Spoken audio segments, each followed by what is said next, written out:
Good morning, everyone. What do you get when you have bold ideas meeting brave conversations? When visionaries, policymakers, and disruptors come together in one space to challenge the status quo? You get transformation, and that's exactly why we are here today. Welcome to the Asian Development Bank's Serendipity Knowledge Program on innovation for economic transformation, where innovation isn't just a concept, it's a catalyst. In a world that's changing faster than ever, we are looking at digital leaps, we're looking at climate shocks, demographic shifts, and economic uncertainty, and all these collide. Well, innovation then is no longer an option. It is the engine that will drive us forward, but how do we harness it, how do we scale it, and how do we ensure that transformation is equitable, inclusive, and sustainable? So over the course of today, you will explore fresh thinking and actionable insights from across Asia and beyond, digging deep into how innovation does get into governance, into finance, into technology and skills development, and can unlock real change. We are joined by an exceptional group of speakers and change makers because this isn't just about knowledge sharing, it's about transformative action. Welcoming into our midst today is the Prime Minister of the Democratic Socialist Republic of Sri Lanka, the Honourable Dr. Harini Amarasuriya, and speaking together with her later on in the program will be some exceptional speakers, and you, esteemed guests, will join in that conversation. I would like to invite to make the welcoming remarks the Country Director of the ADB Sri Lanka's Resident Mission, Mr. Takafumi Kadono.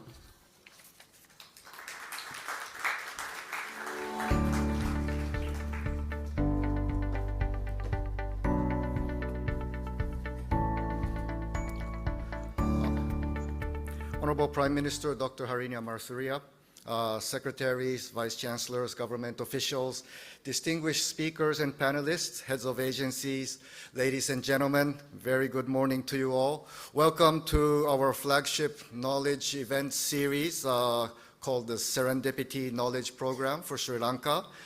This is the 13th one, and this time we will be discussing innovation for economic transformation. Sri Lanka, as you know, is at a transformative moment in its history, underpinned by economic and political shifts in response to the economic crisis and a compelling ask by the people for changes to economic dispensation and governance. The government has undertaken deep and wide-ranging reforms across the economy to deliver on these expectations and to forge a new, resilient economic pathway as the economy continues to stabilize and recover. ADB continues to be a partner to the government in this endeavor and to explore creative, non-traditional ways to unlock the country's potential to move forward in this new economic journey. Our own strategy, ADB Strategy 2030, emphasizes a country-focused approach in supporting its developing member countries like Sri Lanka, customizing our support through what we call the country partnership strategy. This involves promoting the use of innovative technologies and delivering integrated solutions by combining expertise across sectors and themes and public and private partnerships. Our country partnership strategy for Sri Lanka, which covers 5 years from 2024 to 2028, emphasizes knowledge-based, innovative, holistic, and integrated solution through our One ADB approach to support Sri Lanka's development agenda. In line with these priorities, ADB supported the establishment of 3 technology faculties, an engineering faculty, and a medical faculty across 5 universities in Sri Lanka. One we just opened last week. The innovations that are taking place in these faculties are a testament to the capacities within universities to contribute to the economy and society through research and development. And today's event will showcase through a video that we have compiled to showcase the achievements of the students and faculty members in these universities. And it is in this context that we organized this 13th event under the Serendipity Knowledge Program on innovation for economic transformation. Innovation, as you know, is a major factor that contributes to economic transformation through productivity gains and shifting resources to produce more complex goods in productive sectors and deliver high-quality services. High-value production and services facilitate access to global and regional value chains and diverse markets, create better jobs, change economic structures, and improve living standards. For developing countries such as Sri Lanka, building national innovation systems to support purposeful innovation is a key factor in transforming their economies. The triple helix model is widely discussed in innovative literature and emphasizes the collaboration between the government, academia, and industry in driving innovation. Today's discussions will focus on all actors in the innovation chain with a special focus on the government and academia. We are very happy to hear from Professor Mariana Mazzucato as the keynote speaker on her mission-oriented approach on innovation policy, where governments set ambitious societal goals to tackle major challenges. We hope her insights will trigger new perspectives on driving innovation in Sri Lanka. And we are, of course, very grateful to the Honorable Prime Minister for taking the time to participate in today's event and share with us the government's thinking on strengthening innovation and developing universities as innovation hubs. Your presence here today is a strong indication of the importance the government places on fostering innovation to transform the economy and take Sri Lanka on a new, stronger economic trajectory. I hope the two panel discussions that will follow will expand on these insights and explore from the perspectives of diverse actors the requirements to establish an innovative mindset and create the environment for innovation-led solutions to squarely address Sri Lanka's major challenges. I hope today's deliberations will strengthen our longer-term collaboration between ADB and the government and all the other stakeholders to explore and take bold initiatives to identify and undertake critical missions for the country's urgent economic transformations. Thank you very much.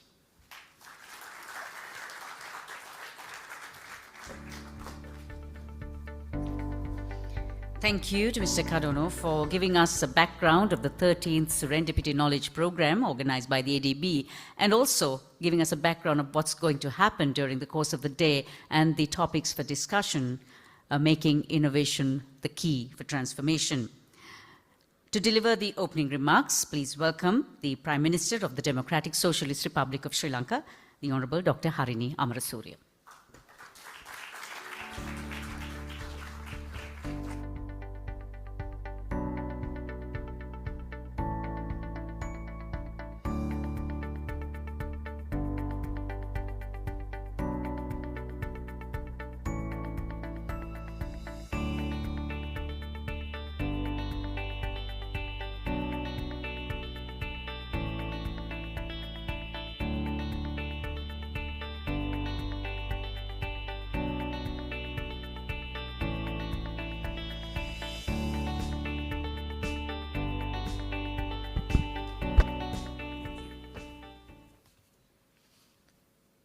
Thank you very much. Good morning. Country Director, Asian Development Bank, Takafumi Kadano, distinguished guests, faculty members, secretaries of ministries, officials, vice chancellors, innovators, and change makers. I'm really happy to be here today to open this timely event on innovation for economic transformation, which resonates strongly with our government's vision to take Sri Lanka on a new economic trajectory towards inclusion, resilience, and sustainability. This journey that the government envisions for itself as an active role in public value creation and has been advocated for some time by eminent economists such as Professor Mariana Mazzucato, who has kindly agreed to deliver the keynote address for this event, which we will hear shortly. In line with the rethinking of the state as having an entrepreneurial role in the economy, the government is committed to setting the policy direction, partnering effectively with the private sector, and promoting innovation by active involvement throughout the innovation chain. To understand the daunting task before us, we need to understand our starting point and where we failed in our achievements compared with our peers. Sri Lanka once stood as a beacon of development in Sri Lanka. In the early years following independence, and this is a well-known story amongst most of us, we were admired across the region. Former Prime Minister Lee Kuan Yew of Singapore famously expressed his hope that his country might one day emulate Sri Lanka. In the 1960s, our economy was ahead of South Korea's. Yet, today the tables have turned, and how they have turned. Singapore and Korea have achieved development country status, while Sri Lanka briefly reached upper middle income status in 2019, only to fall back in 2020 amid an unprecedented economic crisis exacerbated by the COVID-19 pandemic. There are many contributory factors to this reversal, but one stands out clearly. Our society has not prioritized innovation. To me, innovation is not a luxury. It is the catalyst for meaningful transformation in Sri Lanka. Innovation is not confined to technology. It's not such a narrow definition. It's not such a narrow focus. It is about reimagining how we live, work, and govern. We must cultivate a culture of innovation that is ethical, inclusive, and sustainable. One that improves lives, reduces inequality, and drives inclusive growth. Innovation must also align with climate resilience and sustainable development through green technologies, renewable energy, and the circular economy. Despite years of discussion, however, innovation has not been treated as a fundamental driver of change. This must change now. Innovation is essential for Sri Lanka's survival and prosperity in a rapidly evolving global landscape. It is the key to overcoming our economic crisis and escaping the middle income trap.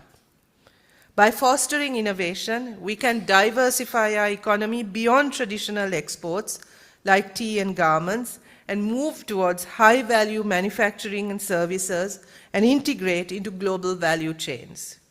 Innovation enhances competitiveness, boosts productivity, and reduces costs. It is also vital in addressing existential threats such as climate change, global warming, and rising sea levels. The urgency is real, and the scale is unprecedented. Sri Lanka has a strong foundation for innovation. Our free education policy since 1945 has produced a highly literate population with substantial years of schooling. Yet there is a disconnect. In the Global Innovation Index 2024, Sri Lanka ranked 89th out of 113 countries, while Singapore and Korea ranked 4th and 6th respectively.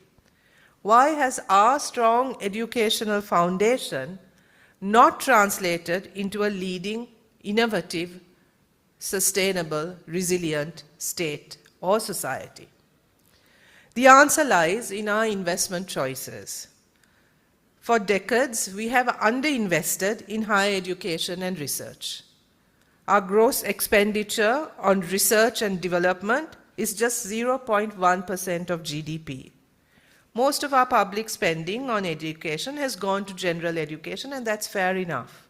We have to ensure education for all, primarily for the formative years of the first 13 years of schooling.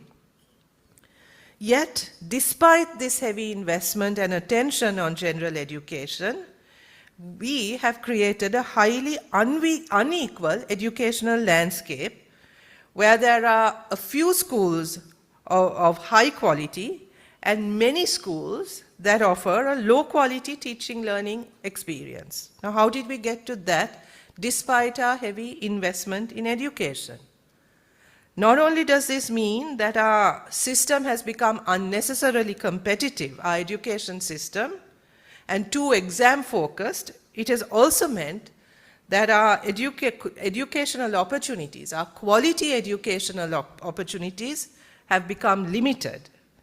This has then impacted on the quality of our higher education, of our universities, of our investment in research, development, and innovation.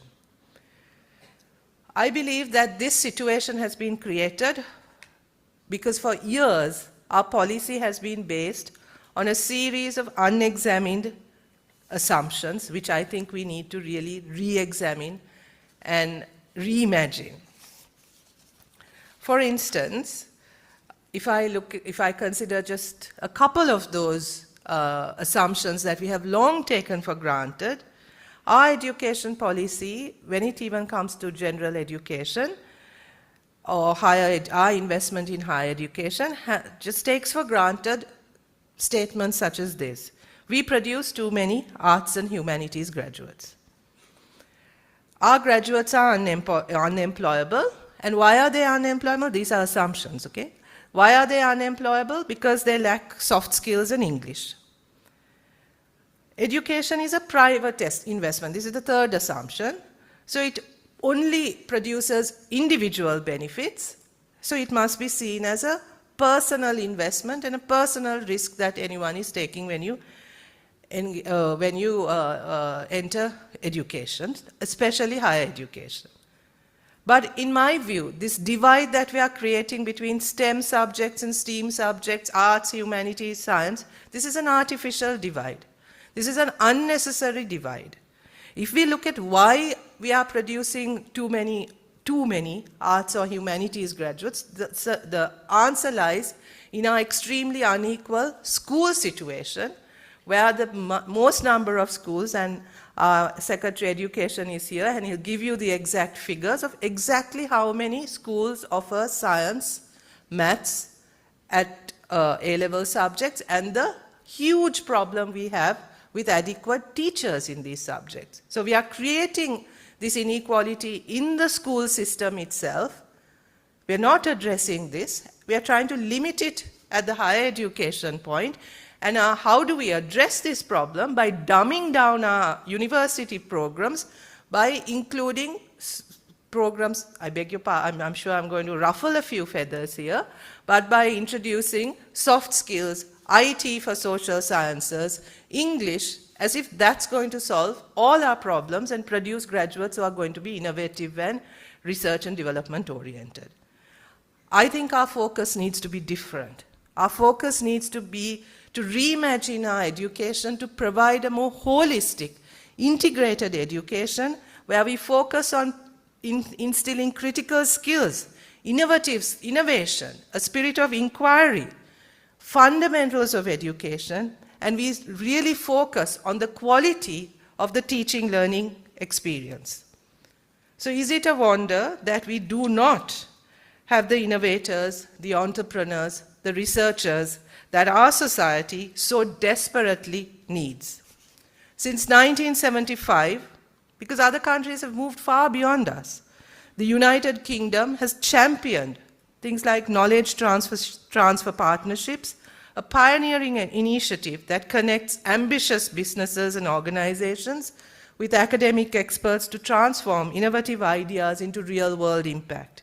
These partnerships have become a cornerstone of UK's innovation ecosystem since 1975. In Australia, beginning in the mid-1980s, the government strategically repositioned public universities as key contributors to national innovation systems. By encouraging self-earned income through industry partnerships and the commercialization of research, Australian universities have become dynamic engines of economic growth and technological advancement. More recently, the Indian Institute of Technology in Madras unveiled an ambitious plan to launch over 100 startups annually, with the potential to witness one initial public offering every month. IIT Madras holds 2 to 3% equity stake in its incubated startups, reflecting its deep commitment to nurturing university-based innovation through expert mentorship and state-of-the-art facilities. While our path must be uniquely ours, one thing is clear: Universities must be at the heart of our innovation ecosystem. They must serve as hubs of creativity, collaboration, and entrepreneurship, driving forward the ideas and solutions that will shape our future. This requires a long-term vision, long-term investment in our universities, in our higher education institutions, and understanding what it takes to actually produce knowledge that is useful, and not just for our promotional purposes. First, at university level, foster multidisciplinary collaboration. Innovation thrives at the intersection of disciplines. Universities with their diverse student and faculty populations are uniquely positioned to generate fresh ideas and solutions through interdisciplinary collaboration. And I urge my university colleagues and friends here, please don't think of us as in the arts and humanities as just adding the qualitative component to your research, already designed research programs. I think true collaboration needs to move beyond that, and true interdisciplinary collaboration is actually an engagement of ideas and thoughts and disciplinary traditions. It is not restricted to STEM subjects. We should actively engage in the arts and humanities for addressing our social problems, for formulating our problems adequately and correctly through science, technology, engineering, arts, and maths collaboratively. And we need to develop the skills of our students to be able to think in multidisciplinary ways and collaboratively. Second, at national level, engage with industries and communities. Innovation must be inclusive and accessible. Universities should democratize innovation by connecting with industries and communities, especially marginalized groups such as low-income households, women, and people with disabilities. Through internships, capstone projects, guest lectures, students and faculty can identify real-world challenges and develop practical solutions. Third, at international level, accelerate technology adoption through global partnerships. The pandemic disrupted international research collaboration, but as a small island nation, we must remain connected to global knowledge networks. While we are experiencing brain drain, we can transform it into brain circulation and brain linkage by maintaining ties with our diaspora and leveraging their expertise. Already, as you know, many Sri Lankan diaspora researchers and business leaders, some of you who are here today, have joined our government to contribute to our new nation building efforts, so we need to work together. Some of our universities are already stepping up.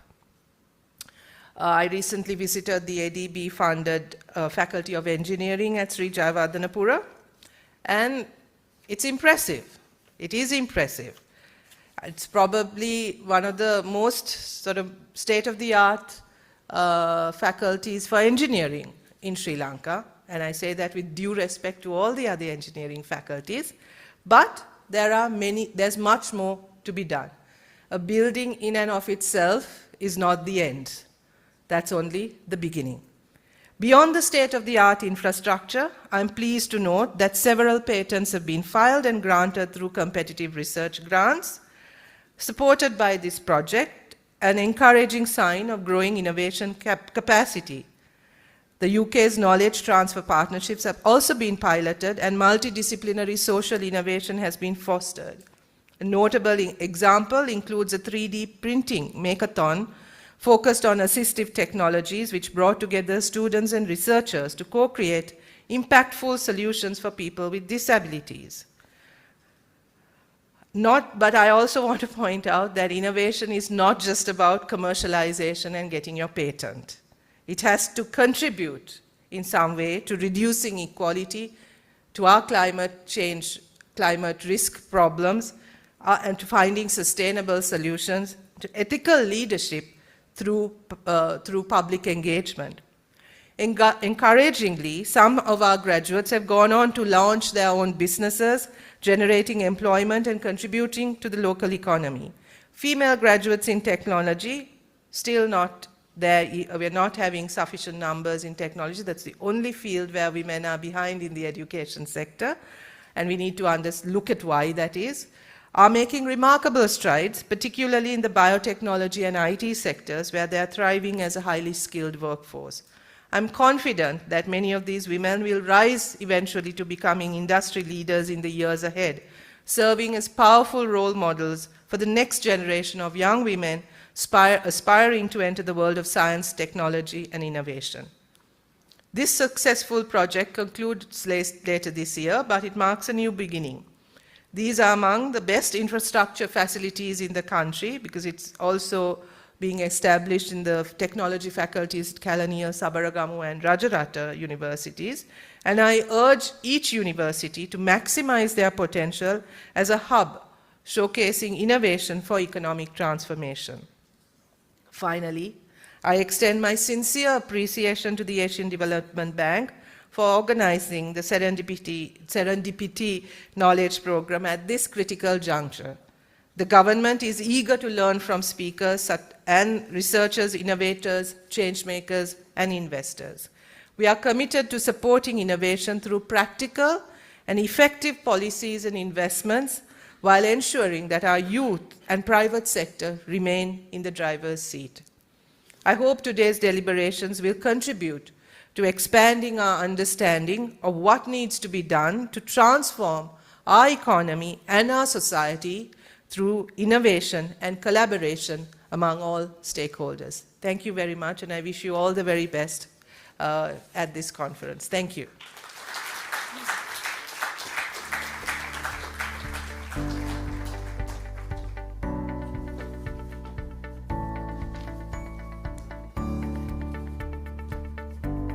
Thank you, Madam Prime Minister, for that very inspiring, thought-provoking, and insightful address.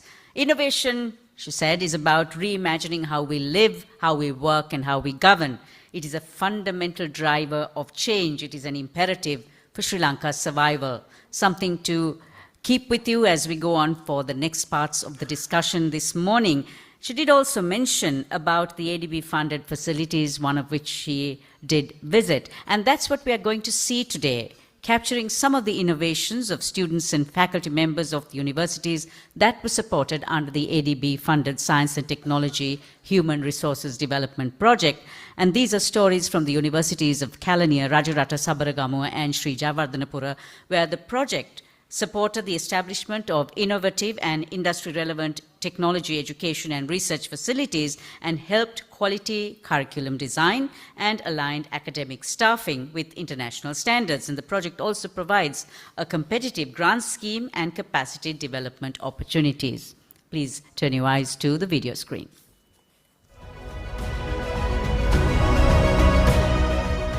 Sri Lanka envisions to transform into a modern, prosperous nation propelled by innovation and technological advancement.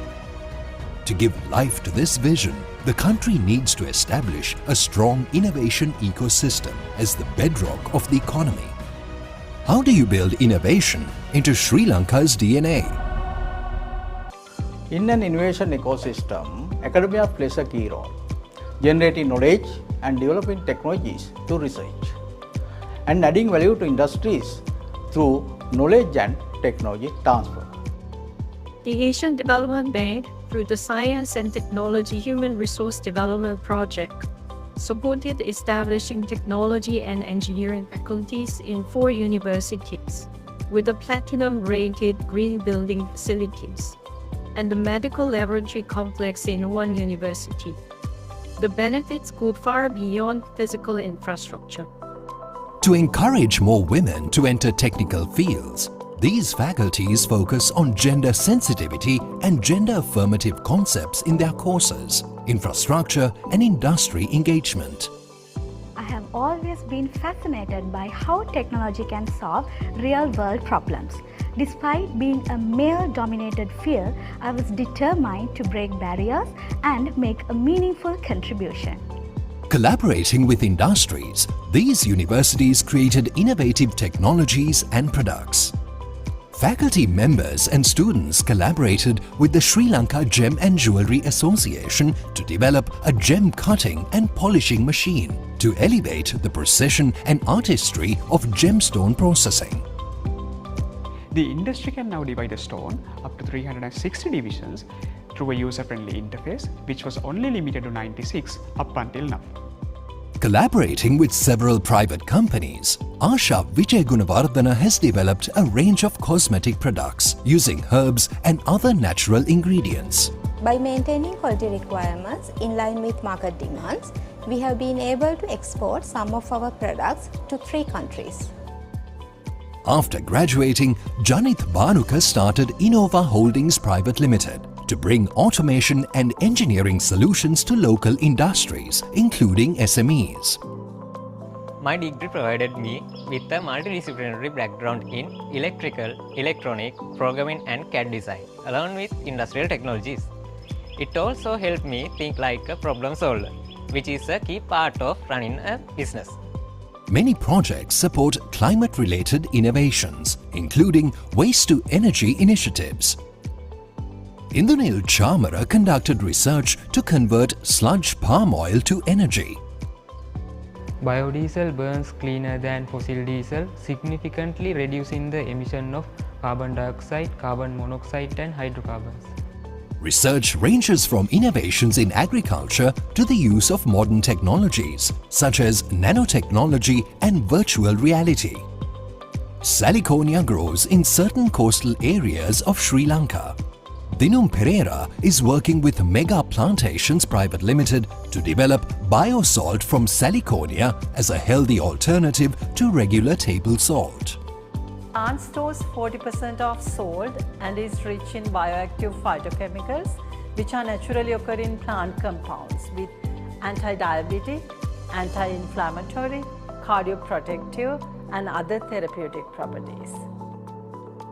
Taking diclofenac, a painkiller orally, causes many side effects. The gel must be applied 3 times to achieve the same result, while avoiding the side effects. K.N. Nimasha incorporated diclofenac into nanosponges, which can deliver the drug to the target site more effectively. With nanosponges, patient can reduce the dosage to 1 or 2 from 3 per day. Students designed a virtual reality application to conduct university educational sessions, facilitate practical sessions and provide distance learning opportunities. So students can use this headset to learn about complex mechanical engineering concepts, and also they can do practicals in an immersive manner. To continue to innovate and contribute to economic transformation, these universities need to think of financial sustainability. The Faculty of Computing and Technology at the University of Kelaniya plans to establish a company to enhance consultancy services, contract research, develop software and train industries. The proposed company will establish a stable financial model that supports the Faculty of Computing and Technology's innovation, research and training initiatives, further supporting the long-term sustainability of the faculty. These stories demonstrate the amazing potential of universities to develop as hubs of innovation. Nurturing a new breed of technology-oriented graduates with the entrepreneurial spirit is the best place to start infusing innovation into the country's DNA.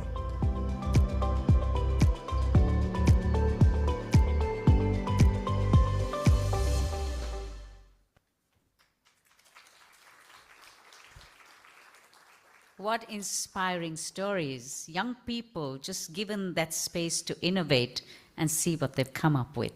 So thank you to ADB for actually infusing that innovation mindset and taking us forward. But like the Prime Minister said, we need much more.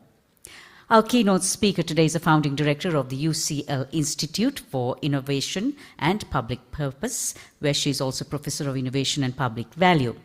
Her accolades are many and includes Italy's highest civilian honor, the Grand Ufficial Ordine al Merito della Repubblica Italiana, the 2020 John von Neumann Award, the 2019 All-European Academies Madame de Staël Prize for Cultural Values, and the 2018 Leontief Prize for Advancing the Frontiers of Economic Thought.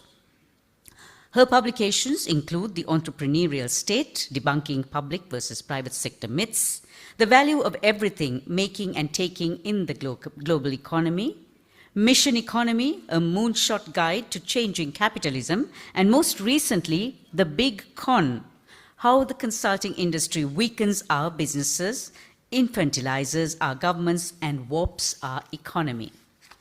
A renowned advisor to policymakers around the world on innovation-led inclusive and sustainable growth, her roles have included chair of the World Health Organization's Council on the Economics of Health for All, co-chair of the Global Commission on the Economics of Water, a member of the South African President's Economic Advisory Council, co-chair of the group of experts to the G20 Task Force for the Global Mobilization Against Climate Change, and special representative of President Ramaphosa to the G20 Task Force 1 on inclusive economic growth, industrialization, employment, and reducing inequality. Ladies and gentlemen, delivering the keynote address on innovation for transformation, the role of the government, Professor Mariana Mazzucato joins us in a pre-recorded video to deliver that keynote address. Hello, I am Mariana Mazzucato. It's an honor to speak at your conference on innovation and economic transformation. This is something I'm passionate about because I don't think that growth or transformation can actually happen without thinking about all the different problems that need solving and the public and private investments that are required to solve those problems. And if we get that right, growth happens, transformation happens. We don't get growth and transformation by worrying about transformation. We get it precisely by catalyzing all those different innovations, bottom-up innovations in the public sector, the private sector, and civil society organizations. And so I will share now my screen to talk about this very subject. And I've been framing this problem as the need to have a mission-oriented approach to economic growth. Missions have to be bold and inspirational. They're about, again, solving those big, bold problems that every nation, region, city has, but actually having a policy design that allows us to catalyze those bottom-up public, private, and civil society partnerships is what I think is very hard to do, especially in countries that are at the same time trying to achieve growth and jobs and productivity and have many different types of cross-cutting issues also to deal with at the same time. So what I mean by mission-oriented innovation is something I'll talk about in just a second. But first, what I'd like to talk about in my presentation are different dimensions of this. What it means to have an outcomes mission-oriented approach to the way we design policy. And for me, that's about moving away from thinking that we're fixing what economists call market failures. This is about shaping an economy to deliver the kind of growth we want. So that's about directionality. Second, I want to talk about what that actually means for the tools and institutions we actually have at our disposal, whether it's procurement, whether it's public banks and funding schemes. Third, this means a new social contract, a new type of partnership between public and private actors, and that needs to really be embedded in the deals, the different types of contracts we have, whether they be water contracts, whether they be intellectual property contracts, or procurement contracts. I often also talk about co-creation and participation. I don't have time to do that today, but in a world also where we have so much distrust between citizens and our politicians, but also with businesses, building not only public-private partnerships, but getting citizens to help us design concrete policies on the ground that mean something to their lives is something I've personally learned a lot from local leaders, for example, mayors in different cities, from Bogota to Barcelona to my own community in London. And none of this can happen without key dynamic capabilities within our public institutions. And frankly, we've been decimating those capabilities, I believe, over the years. And so building that that back, dynamic capabilities within our civil service is incredibly important. So what do I mean by mission-oriented policy design? If we think about what got us to the moon, it wasn't a leader saying that the private sector needed to be facilitated or enabled or de-risked. In fact, the word facilitation, comes from the Latin word of making something easy, facile. I'm Italian.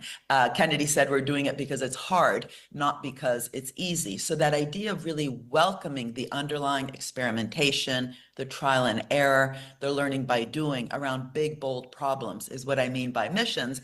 And then the idea of how we actually turn all the different challenges we have, whether just think of all the different sustainable development goals, right? These are pretty broad challenges into missions that require lots of different sectors to work together to achieve them and to use all the different tools we have to stimulate that bottom-up innovation. This is what I mean by missions. And so missions are not sectors. Think of sectors, whether it's renewable energy or artificial intelligence. They both are needed, for example, for a climate-related mission. But climate is itself a sustainable development goal. It's number 13. Turning that into a real moonshot, like a net zero production and distribution system across a particular region, that's a clear goal that we can actually say, yes or no, did we actually achieve it? And those bottom-up innovations don't happen on their own. We actually have to transform the tools like procurement contracts or any kind of contract to be indeed outcomes oriented. I wrote about this back in 2018 for the European Commission. On the back of that, they actually introduced a missions instrument, which exists today in the so-called Horizon program. And here were just two different examples that I gave to show what I meant. And again, going to the moon was not just aerospace, it was as much solving all the different problems that the astronauts had, from the kind of materials in their clothes, how they would eat, so nutrition, how they would go to the bathroom. So all those different problems along the way towards mission accomplished. And of course, this is also true for climate change, how we build, how we move, so sustainable mobility, our agribusiness and food systems. All sorts of different changes and problems have to be solved along the way. So transforming, for example, SDG 13 into what I argued in Europe was required for all of our cities to be carbon neutral, and really getting lots of different sectors together precisely so we don't have industrial strategies that are sector focused, but are intersectoral problem focused. So moving that kind of vertical attention away from technologies and sectors towards problems, but thinking through how to get those different sectors to work together. And just thinking of all the different solutions that would have to be solved, whether it's in the area of energy, mobility, and food, then those need to be stimulated, again, through different types of tools that really need to be designed in an outcomes-oriented way.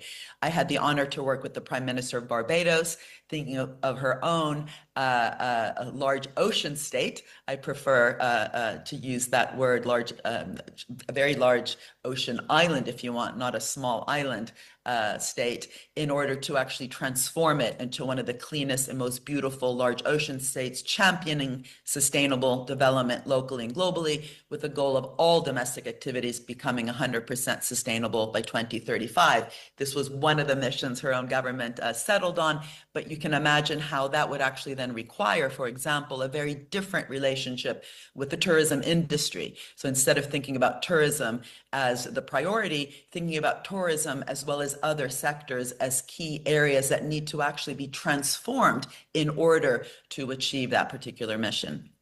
And also recently we thought about 5 different mission areas. I have here mission area 3 for the huge hydrological problem that we have globally. I co-chaired with the president of Singapore, Tharman Shanmugaratnam, the head of the WTO, Ngozi Okonjo-Iweala, and Johan Rockstrom, the Global Commission on the Economics of Water.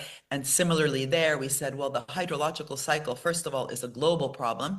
We can't just have a nationalistic approach to it, but especially we need all sorts of sectors to be part of the solution. You can imagine, you know, water goes across all sectors, it goes across all the sustainable development goals.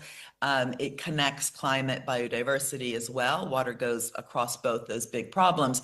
But one thing is just to talk about that problem. Another thing is actually to formulate very specific missions, for example, that which focuses on the circular water economy, which needs to be solved. Cutting leakages and non-revenue water in half by 2030 was something we proposed, also because there are not only huge problems in the infrastructure, but at the contract level. So there's something like 80% of industrial wastewater, which is not recycled, which really makes very little sense, given that it's often the state which is giving the private sector, for example, brewery companies, Pepsi-Cola, the water rights, putting these missions at the center of those very water contracts to make sure that there's really a quid pro quo, a mutualistic, symbiotic relationship between public and private actors that is truly outcomes oriented. And again, thinking of all the different sectors that would need to innovate towards that problem and those bottom-up projects, from investing and updating leak-prone water delivery systems to developing AI-enabled leakage detection systems and so on. And really, as I keep saying, those bottom-up projects and innovation, because that's what we want to stimulate, not top-down micromanaged innovation, but bottom-up exploration, really needs to be stimulated by redesigning, reframing, reimagining all the different tools and levers that governments have at their disposal. And I've personally thought a lot about, for example, the role of multilateral development banks, national development banks. There's huge amounts of money in our national development banks, but when they're not outcomes oriented, they end up just providing finance to different sectors in trouble that's not actually focused on helping those sectors transform towards mission accomplished. So first of all, it's important to recognize that it's often not a supply of finance problem, but a quality of finance problem. So development banks in different countries, what they're providing is patient long-term finance instead of impatient, say, exit-driven finance that, for example, the venture capital sector, which is very important, one of the problems with it is that it is indeed from the beginning thinking about the exit instead of mission accomplished. So public banks can actually provide that commitment, the mission orientation, the patience. They can also work with the venture capital sector, but unless those public banks themselves are mission oriented, we have a problem. And the amount of finance is huge, as I was saying. So we need to move away from thinking of financial gaps to actually focusing as much on the shape and structure of the finance that's required for different missions. And I worked both with Germany, with the KfW, which is their public bank, in Brazil with BNDES, but also helping a new public bank get set up in Scotland, which was, again, trying to align what the government missions were with the kind of structure of finance that could really pick those who are willing, not picking winners, but picking the willing, and really helping those companies that can help transform a country. And what do I mean by that? For example, in Germany, because they were very clear with their energy strategy, they called it Energiewende, the way that the loans in their own public bank started to be dispersed had to transform. And so the loan that was provided to the steel sector in Germany was conditional that that sector actually lower the material content of production. How they did it was up to them. Again, this is not about micromanaging innovation. It was a clear direction. The how was left open. This is key to the design principle, and the kind of different activities around repurpose, reuse, and recycle across the whole production chain of steel production led basically to one of the greenest steel sectors in the world. And, you know, this is also extremely important in any global fora where we talk about the need, for example, in the G20 for solidarity, equality, sustainability. But unless we actually also put those principles at the heart of the tools that we have, we don't get there. And just before I leave this issue of institutions and tools, I want to talk about one of the most important tools I currently am working on globally, which is public sector procurement.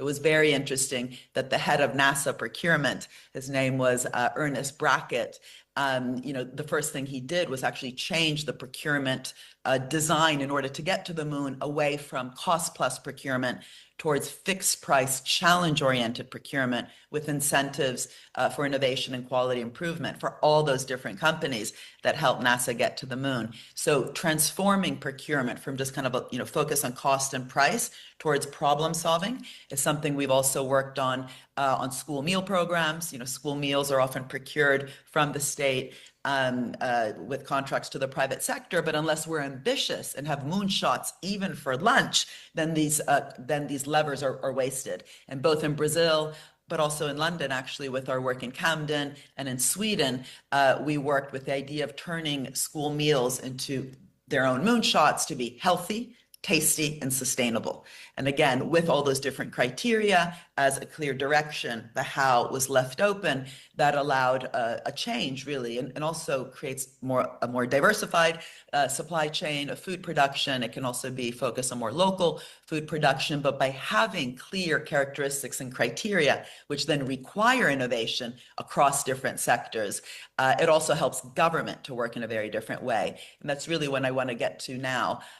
This idea that actually we need really strong capacities and capabilities within our public institutions in order to stimulate this cross-sectoral innovation process. And one of the first capabilities really that's required for outcomes orientation is not just the cross-sectoral at the industry level, but the cross-governmental, the cross-ministerial approach that's required in order to solve problems. So the example I just gave with school meals, that required the Department of Health, the Department of Education, the Department of Agriculture, for example, to work together, and of course the Department of Finance in terms of where the financing comes from. So these interdepartmental, interministerial approaches to mission orientation also really requires innovation within our government institutions. And during COVID, it was very interesting. My institute, the Institute for Innovation and Public Purpose, did a study trying to understand, which parts of the world did better around different problems that we had, of course, during the health pandemic, whether it was creating and disseminating the vaccines, but especially building that trust, so citizens trusted the process that was happening during this very traumatic time for us all. And it was very interesting to see that it was also in particular areas in the world that had invested in those very important dynamic capabilities, adapting and learning, aligning public services with needs, governing data and digital platforms. Remember the infodemic side, of course, of the health pandemic, governing resilient production systems. This was a study we did with UNDP, and we found it was places like Kerala in India, Rwanda, Togo, Vietnam, just very interesting different kind of seeds of successful collaborations between public and private actors, but that doesn't come out of anywhere. It came from actually having invested in those different types of collaborations on the back of previous crises they had experienced. And again, coming back to Ernest Brackett, the head of procurement from NASA, he was also witnessing at the time something that was happening, which was this, if you want, excessive outsourcing from NASA to different actors. And he warned at the time, because he also saw how many consultants were entering NASA. He said, if we continue to do this, if we stop investing within our own capabilities, and if we have too much outsourcing and kind of this consultification of government, then we won't even know how to work with the private sector. So investing in dynamic capabilities is not about saying the state needs to do everything. It's also in order for the state to know how to partner well with others. And his exact quote was, we need more capabilities inside NASA, not brochuremanship. So they didn't have the McKinsey PowerPoints at the time. They had shiny brochures that private institutions would come in and talk to NASA about their ability to work with NASA. And he said, we won't even know how to think about the opportunities that are out there that we should be working on with the private sector. We won't know how to write the terms of reference, and we won't literally know how to collaborate. We will get captured. And this is what I've argued has happened in a recent book that I wrote called The Big Con. So the reason I set up the Institute for Innovation and Public Purpose at University College London is for all the reasons I just mentioned, that we really need to change that economic framing from fixing market failures towards actually shaping markets, co-creating markets. This is not about one side fixing or de-risking, enabling, facilitating, but really going after those hard problems together, which by design also requires welcoming that uncertainty process, because many of these bottom-up projects, some will work, some will not. So that idea of also having a portfolio approach, not putting all our eggs in one basket. But this also means making sure that we're really sharing both risks and rewards, precisely because there will be failures. Having that portfolio approach makes sure that we don't end up with what's happened in many parts of the world, which is socialization of risk and privatization of rewards. So sharing risks, sharing rewards, and welcoming uncertainty. It's not about picking winners, which is an old way to think about industrial strategy, where we just make a list of sectors to bail out, to subsidize, to incentivize. This is really about being clear on what the goals are, and then helping those who are willing, so picking the willing, not picking winners, to invest in those areas. And if they're small, they'll need extra support, but it's not about small is beautiful, when it's not about a particular sector being beautiful. It's about those big, bold problems requiring to be solved, and really also catalyzing that participatory structures bottom up. And again, that new economic framing means this isn't about leveling. It's really about tilting towards a direction, being clear what the direction is, but keeping open the solutions. Otherwise, we do end up with the problematic micromanaging process, which will hurt innovation. It'll hurt entrepreneurship. Outsourcing, we know the damages this has had on our state capacity, so really focusing a lot on that capacity building. And I should also say that ultimately it's also about evaluating our success. So imagine if they had blown up just before getting to the moon. Would that have been a failure? Well, if you think of all the different dynamic spillovers that happen along the way, where we got camera phones, foil blankets, baby formula, baby diapers, software as solutions to the problems that the astronauts were facing, you could actually even, evaluate the moon landing, even if it had blown up just before getting to the moon, in terms of those dynamic spillovers that happen along the way. And yet our static measures like cost-benefit analysis, net present value, don't help us do that. So let me just end on that, just to say also that one of the things we do in the Institute is really kind of marrying, new economic theory, new practice. So as I said, we've worked with public banks, but also procurement processes, but especially the learning, that new curriculum that we need within our civil service. I think it's almost impossible to bring about transformative change without a new mindset. So rethinking value, rethinking organizations and how to work well together, rethinking those risk processes that I mentioned, and the idea of creative bureaucracy. So we're very interested in working on these applied learning programs with the civil service. We have worked across the world on this, and perhaps this is something that could be of interest to yourselves. And I wish you all the success for your conference, and thank you very much for allowing me to give these words.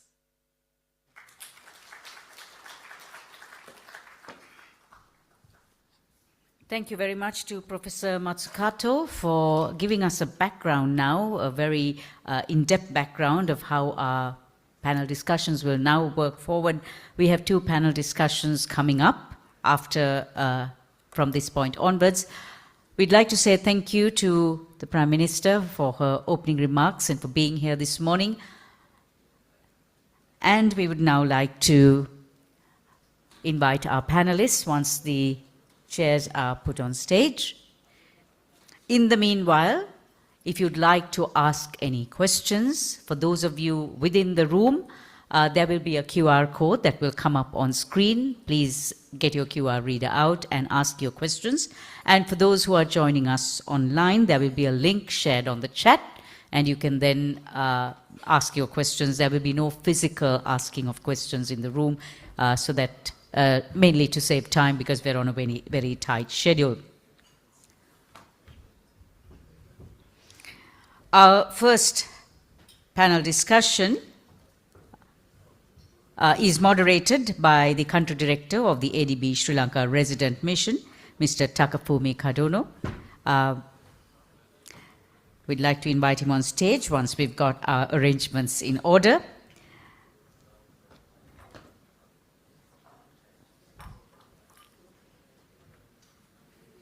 Mr. Kadono, could we have you on stage? And he'll be joined by our panelists, the Associate Professor of Entrepreneurship, Nanyang Technological University, Singapore, Lanben Liu.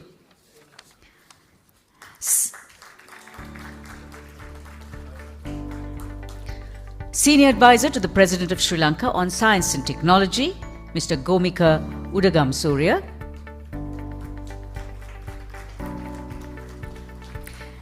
Managing Director and Chief Executive Officer of Hatton National Bank, Mr. Damit Palewata. Co-founder of Hatch, Mr. Jeevan Nyanam. And the Executive Director of Trace and co-founder of 3H, Heminda Javira. Mr. Kadono, over to you.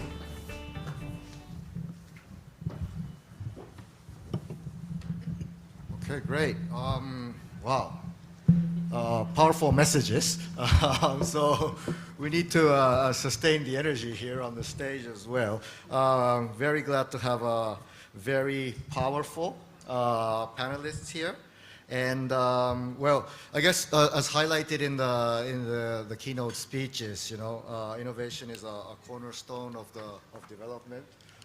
Not just for Sri Lanka, but the Prime Minister and the government has highlighted that this is the case for Sri Lanka. And that the Honorable Prime Minister mentioned that it's not just a luxury to innovate, but it is a necessity. So I hope we can talk about that, talk about building this innovation ecosystem for Sri Lanka. And of course, the inspiring the message from Professor Matsukato on this mission-oriented approach to innovation.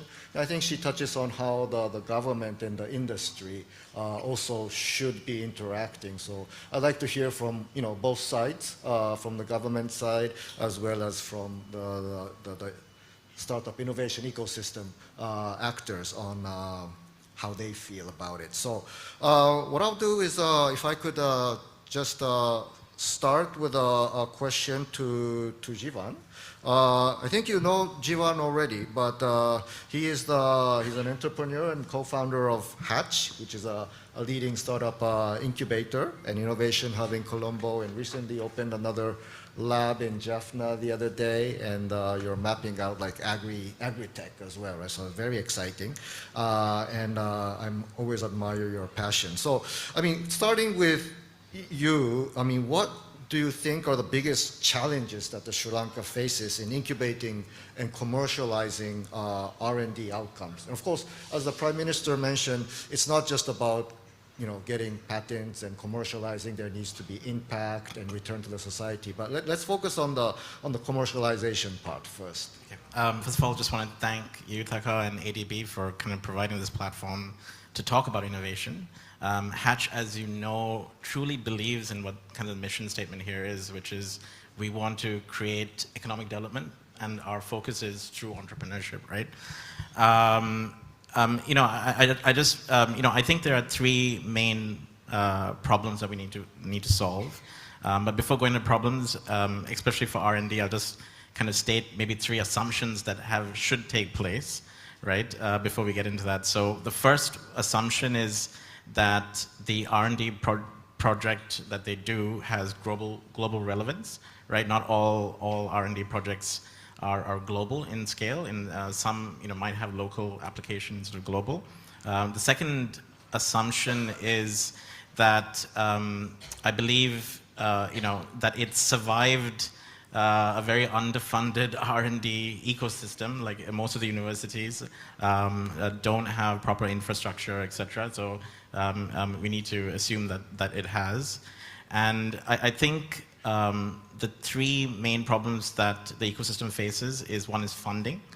And I think funding, when you look at it, to take that idea to market, Sri Lanka's last, I think as a whole, as a country, we should be doing about 5% of GDP in funding.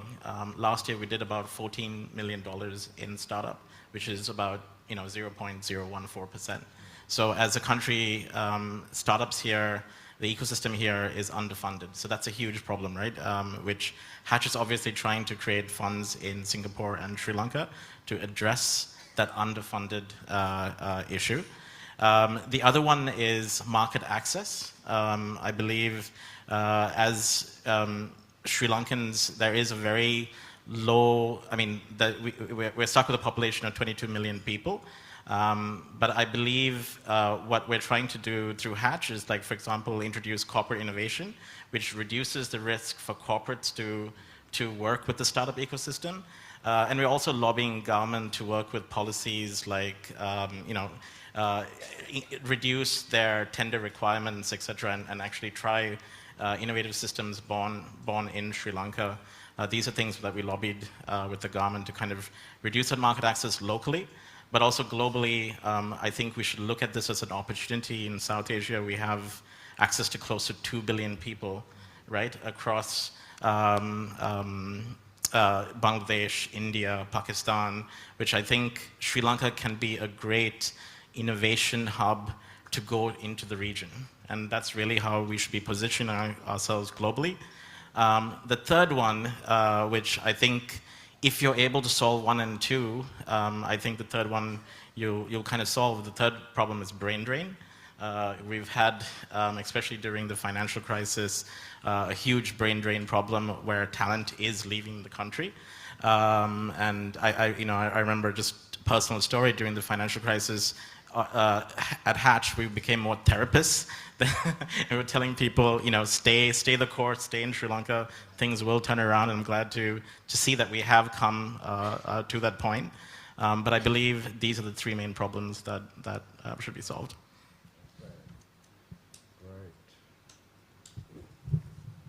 Really, yeah. I mean, they did. I think we'll be able to talk about all these points with the next panelists. But next, I want to invite Heminda. He's also a household name in the innovation space. He's co-founder and director of 3H Innovations, and focusing on IoT, Internet of Things, biomedical, green technologies, and you've been an entrepreneur yourself for the last decade, right? And I learned that you have co-founded several ventures like Gendo Innovations, Turu, and Zero Trash, and served as COO of Slintech as well. And you're very passionate about converting these R&D into commercialization. So, a similar question for you as well. So, why do you think Sri Lanka has struggled to translate these scientific researches and education, as the Prime Minister has mentioned, into commercial viable innovations, and what systemic changes are needed to reverse this? Thank you very much. Thank you, ADB, for inviting me. And I think it's a very important juncture that we discuss these things, the innovation ecosystem. So I think very interesting question that Takafumi asked.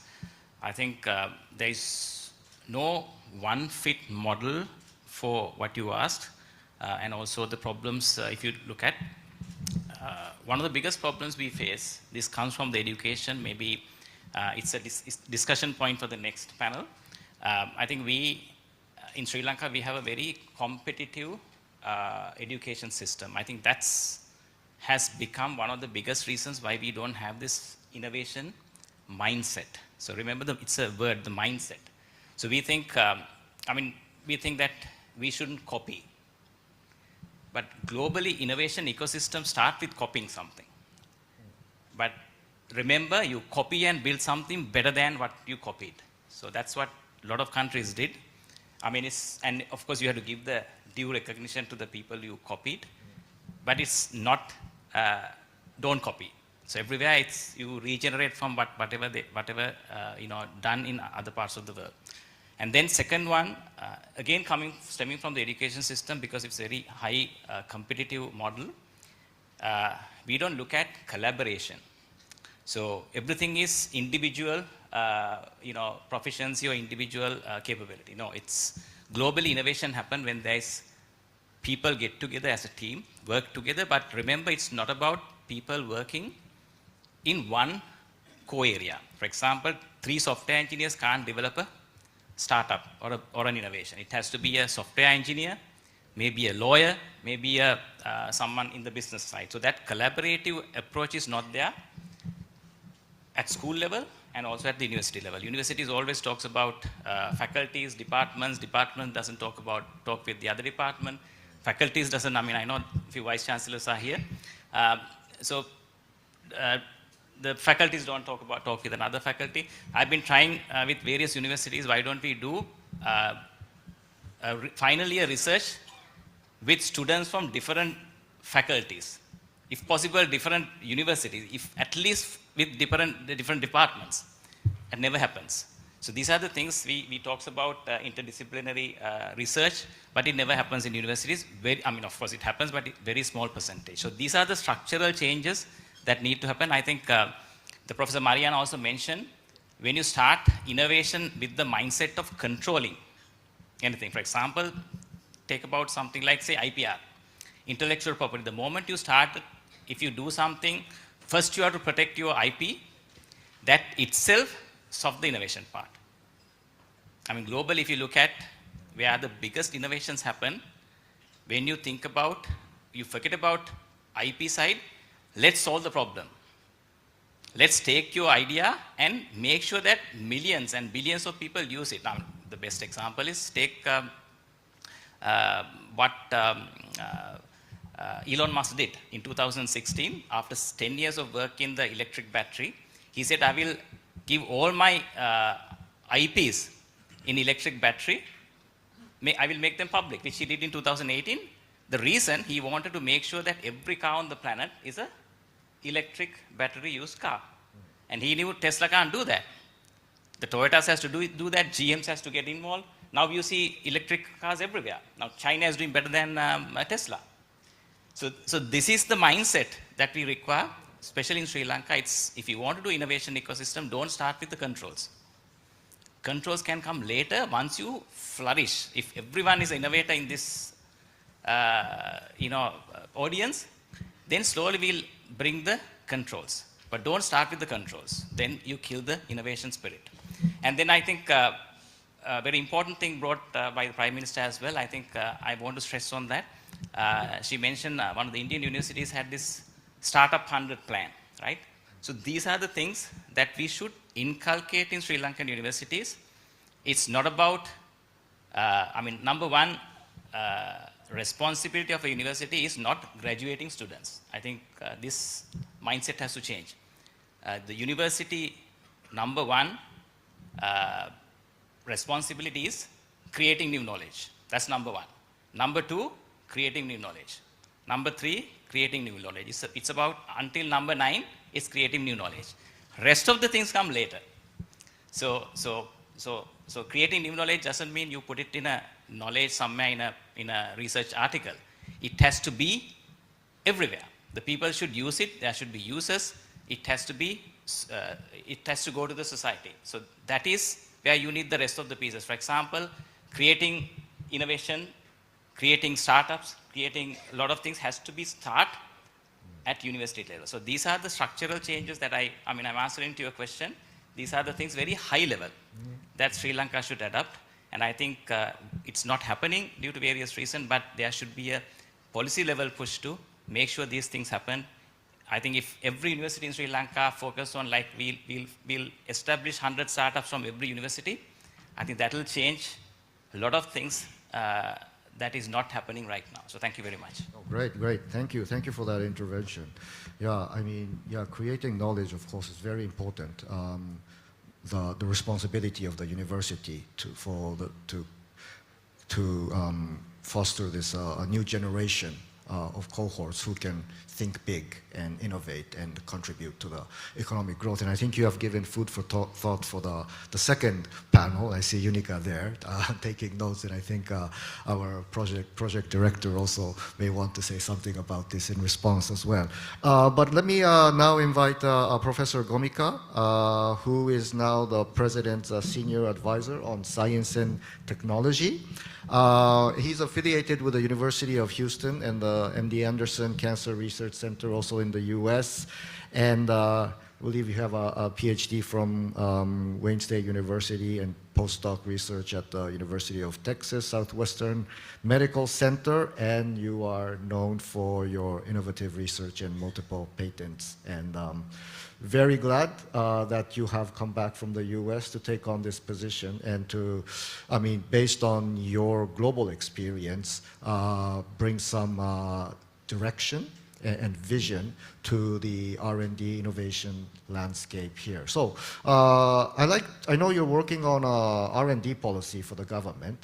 Could you share with us what kind of policies that you are thinking of at the moment? And perhaps you may want to also touch on that interdisciplinary part as well, not only in the university, but in the government as well, as the Professor Matsukato also mentioned. So over to you. Thank you, Taka and the ADB for giving me this opportunity and for the invitation. I would like to talk with the even more bigger picture.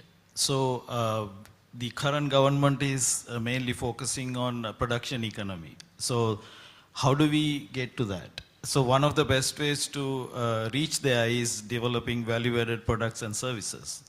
How do we get that? From research and development, right? So with the government view, the R&D is one of the main pillars in its plan. So when we look at the research and development happening in Sri Lanka, I would say mostly R is there. Research is happening, but development part was not really integrated. And even the research is really scattered. And I really appreciate the researchers in Sri Lanka, especially in universities, doing their very difficult job in very difficult situations. They have been not supported much well, and we all know that. So and then the after research is done, the outcome has not been connected to the economy properly. So those are some of the main things we understood. So we have multiple approaches to solve this problem. So one is actually we talk about the collaborations, right? So we are going to bring together the main stakeholders in this process. So the government, private sector, public, and even international community. So we are developing programs to bring them together. That's one major principle. And then the other one is very important to have a centralized administrative system to govern the whole R&D system. So in that actually we are proposing to have a centralized administrative body, institute, and also a powerful the commission which consists of all different experts and to make decisions. So we have planned to have these centralized institutes in 6 different divisions. It's actually completing the whole story. So the division 1 is for policy developing and updating. The next one, it's all interconnected. The next one is actually to prioritize research for the country. And it should be focusing on the final economic, social developments. So the second division is going to prioritize research based on the country's need. And then third division will fund it. So currently, even the very small amount we put is just thrown away to various ministries and it goes to various different research institutes. They are not being directed to do that and then it just gets wasted. So what we are doing is in the division 2, research being prioritized and that's where we are going to fund. The money will go on a proper direction. And then next division, the 4th division is for facilitation and monitoring. Regulation of all this funded research. And then the most important division comes, which is the division 5, the commercialization, where we will support, first of all, the IP. We are in the global situation and we really need to have the IP protection properly. IP and all the commercialization aspects, bringing in the private sector, investors, support them, and then take this scientific outcome, the research outcome into the commercialization. And then finally we have another final division which is to actually disseminate this knowledge to the community. And then it goes back again, looking at everything and start from D1, what are the things we learn and go back and the whole cycle will continue. So that is kind of the main policy approach currently with the R&D divisions. And I want to mention, and even the Honorable Prime Minister mentioned very clearly, when you talk about research, we think only about the laboratories, chemicals, health, only those areas. It's not only that. Innovation and research involves so many different areas. Human, social development, art and culture, there are so many areas. So in our policy, we have identified all those areas need to be supported. And that's how we can really develop the economy and also with the social development as well. And then, so actually I'm very glad to say that within last 6 months, we have actually already almost finalized. Actually, we finalized our R&D policy, and it goes through now the evaluation processes, and it will come. We are planning to implement it from 2025. But within that, we took another policy decision. Until it comes, we really need to, our economy need to be supported as soon as possible. So we have developed a special unit under the President's Secretariat called National Initiative for Research and Development Commercialization. Through this division, what we are trying to do is 3 things. It's actually supporting urgently the economy. The first one, so there were a lot of research happened in Sri Lanka, right? So we don't want to waste them. So we are trying to identify the research that has commercial value and has done to a certain level, and we are going to provide gap-filling funding to support them. I'm very glad that the President has allocated 1 billion Sri Lankan rupees for that initiative from this budget. So we are working on finding, actually we do this also in a fully transparent manner. We ask applicants to come from the public, and we brought in reviewers also from the public, the scientific community. And now we actually finishing the first quarter. So that is to provide funding for gap filling. And then secondly, there are some research, it's actually completed. So we are trying to match them with the investors, bringing in investors and match the completed research. And then thirdly, there are some research which has funding, and the research also there, but they have some other problems, legal or whatever. So we are trying to solve that. So all 3 approaches to urgently commercialize the research already happened. So there are so many other policy plannings, support. Actually, I forgot to mention, I believe the R&D starts from school level. That's where. And we have so many plans connecting with the Education Ministry as well to really plant the research, entrepreneurship, those kind of ideas in young minds, and then bring them forward and nourish them. And for the schools, universities, and so many other research institutes, we have so many deeper level plans as well. So this is kind of an overview that the government's approach to support the R&D and then bring it to the commercialization level. Okay, thank you. Yeah, so very comprehensive, and I want to come back later to Hevinda and Jivan on what you think. You are entrepreneurs, and you're doing a lot of research and innovation as well. And you also touched, Professor Gomika, on funding as well, which is what you both mentioned as well. So we have Adamit, who is the CEO and the Managing Director of Hatton National Bank with almost 3 decades of a banking experience in risk management. You've been watching the economy and the industry for many years, taking on senior management roles for the last 15 years or so. But before we talk about funding, generally in the private sector space in Sri Lanka, what is their appetite for taking on their own R&D and innovation, apart from these passionate entrepreneurs here that we have on stage? First of all, thank you very much for inviting private sector, especially the banking sector. Thank you, ADB, because the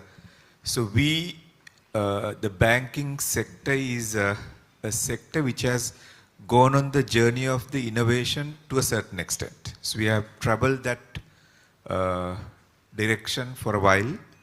it has been manifested in terms of technology innovations that we banking sector has done. But actually it is not necessarily the technology that has innovated. What the sector has done is it has found solutions for pain points. It has found solutions for problems.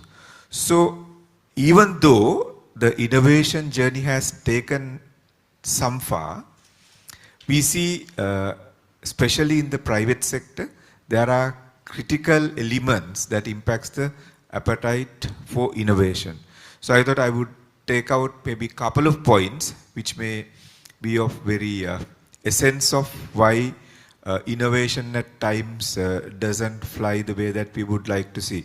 Actually, just before I came into this conference, I was listening to Dr. Hans Vijayasuriya at CXO Forum for CIM.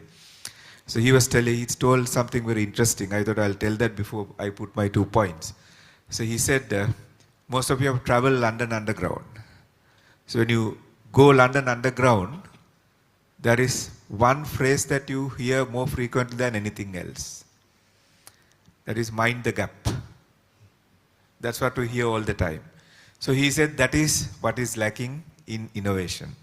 So you need to mind the gap, what your problem you are trying to resolve, what is the solution that you are finding for the problem that someone faces.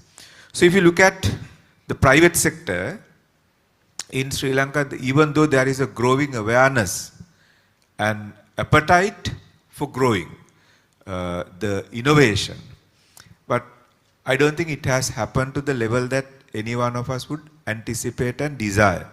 So there are a few reasons why it has not. So first reason is banks, even for that matter corporates, operate in a well-regulated environment, and they as a result tend to be risk averse. So when you put the risk in front, I think there are 2 entrepreneurs by the sides of me. If you put the risk averse and the compliance first, innovation doesn't happen. So innovation needs to have a free mind where what we need to innovate. So that can stifle the experimentation. So as a result, the way that the private sector has structured, so there are KPIs, that is how they are measured in terms of commercial terms, are focused rather than in the long-term transformation, but short-term performance. So that doesn't allow them to focus on something which give long-term impact. So it makes it hard for them to justify bold, innovative bets that may pay off in the long term.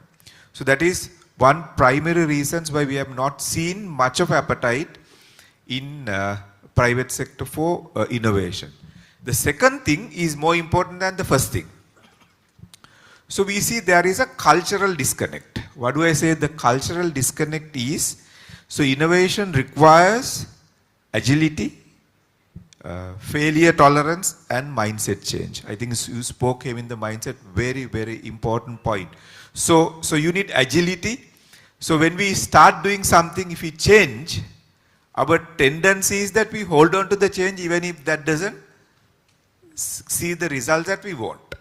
We are very reluctant to shed that and move on. So we need to have a culture where we fail fast and move on. We can't hang on to things. So that has not been developed in the private sector. And also we don't tolerate failure. So if in the KPI structure where your performance is measured, failure is a negative mark. So people has a fear of failure. So we have not created that sandbox where it's okay to fail, but you fail fast and move on. Don't hang on to it. So that mindset is not developed. So that's why mindset is so important, because we have traversed this journey of innovation as a sector to a certain extent. We have seen how the mindset change is so important. People who have 30-40 years of experience in industry are hard-coded to do things in a certain way. So if you want to innovate, forget about bringing the technology to implement, but first thing is you need to change the mindsets. There are multiple ways of resolving that problem we were trying to resolve. When the banks were introduced ATMs, people saw it as technology, but it resolved a different problem, the access to money at any time they want. So likewise, you see in the future, you see banks become virtual. You will not see existence in physically. So, but that innovation comes, not that we want to go virtual and disconnect brick and mortar, but there is a different solution we are trying to provide for a pain point or a problem. So those 2 points, I won't take much time, but I think those 2 points are very, very important from the private sector point of view, why there are challenges in driving the innovation. Thank you. Thank you, Damit. But you think that mindset and the culture, which Heminda also mentioned, comes from also this education and societal values as well, right? That's very true. But even though you come from a background of innovation, if you go to a private sector organization, that's limited by so many rules, regulations, and also to a certain extent risk-averse frameworks. So that's why the change has to happen at a policy level, at perhaps certain regulatory level. So then the appetite is built. You don't need to risk everything to do innovation. Yeah, sure. But there has to be some part, some portion that takes innovation and convert it to more commercially viable propositions. So we need senior management like yourselves who are willing to absolutely experiment, give sandbox opportunities, even in a large corporate bank, right? Yeah, that's right. So leadership that's willing to sponsor innovation is the key here. Okay, great. Thank you. And now we bring in Dr. Lerwin Liu, Associate Professor in Entrepreneurship from the Nanyang Technological University in Singapore. And you have 25 years, quarter century of global experience in business development, specializing in research commercialization, sustainability, and circular economy. So I think, I hope the message by Professor Matsukata also resonated with you. Yeah, Absolutely, yes. I saw you Very taking much. a lot of pictures about that. But anyway, you have heard from our fellow panelists what the issues are and some of the initiatives the governments are taking. Can you share with us what you have done or seen in other countries such as Singapore or Thailand, where you have worked and advised and researched on this topic of innovation and R&D commercialization? Happy to. Thank you. Good morning. Thank you for the opportunity. Actually, I want to be very concrete about my sharing and comments. Let me tell you a story of one of my favorite startups, student startups in Singapore. So there's a company called Moonbeam, Beam. It's founded by a graduate student. 2 years ago, he took my entrepreneurship master degree and on ecosystem. So at that time, he already started a company. So this company does converting waste, such as waste coffee ground, and production waste, like when you produce beer, you have the spent grain. And so process these waste into food ingredient. And then what they do with this food ingredient is they make bread, like sourdough, and cookies. So it's something that's very, to us, it's like, you sell sourdough cookie, no brainer, right? It's a business that everybody sells sourdoughs and cookies in Singapore. But they have a story, right? They turn waste into, so when they market their product, is they have, say, 30% is spent grain, rich in fiber, and with vitamin, with protein, and it's healthier.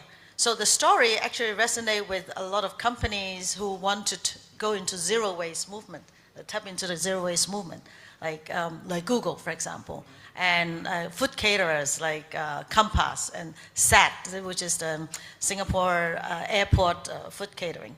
So they have clients like this who like to use their product, in fact, use their service, because they collect the waste from these, say Google, and produce the bread and cookie for Google, for example. So it's actually not only they solve the waste problem, but they also provide actually a service, like collect the waste and produce a product. So it's like a food integrated waste management, treatment, and as well as produce a product. So that's the story. Now, with this story, it's something, it's not very difficult to do when you think about it. So how could they become successful? Let's think about it. Right? The food sector is so competitive. And so there are a few elements there. First, we talk about passion, mission. So this student, he's my student, his name is Kong. So he cared about sustainability. He looked at the waste, it bothers him. So he wanted to solve this food waste problem. And then he took a pharmaceutical degree as an undergraduate, and then he took another degree with me, a master degree. And he took his degree in NUS, so he actually set up his lab. Again, university support ecosystem, allow him to basically get like free rent in a space where he could, like literally an open space where he can do all the experiments, processing the waste. So he had this kind of support with minimum cost to him, right? Of course, he and his team lives at home, so they don't pay rent. So with the minimal cost of, expenses and demonstrating the concept, supporting by the university, and also training the mindset of entrepreneurship. So took the entrepreneurship class from us, right? So with that, all the passion, entrepreneurship mindset, and skills that he learned, and also the supporting ecosystem. So Singapore now is pushing the zero waste movement. This is Singapore Zero Waste 2030, right? So many companies, corporations, needing this kind of services, right? How do I get rid of my waste and then turn value? It's a good story, right? So with that environment, so they have customers, sales. You got to have sales when you have a company, right? You can't just have a mindset and knowledge and no sales. So they managed to have sales with minimum cost, and after 2-3 years now, they are profitable. They are now creating a joint venture in Malaysia, across the border, to expand. Now, there's another very important element in the ecosystem is supply chain.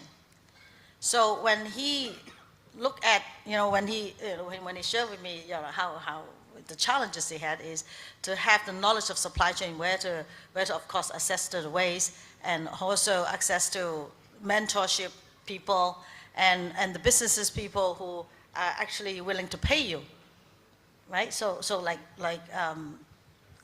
Compass as a major food catering company, got to know them and understanding, the whole supply from the waste all the way to their product. So accessing to the clients and customer supply chain to make them to generate sales and revenue, and also a lot of mentorship network of mentors for people like me. So I connect them to ADB Ventures, for example, now who's willing to consider financing it.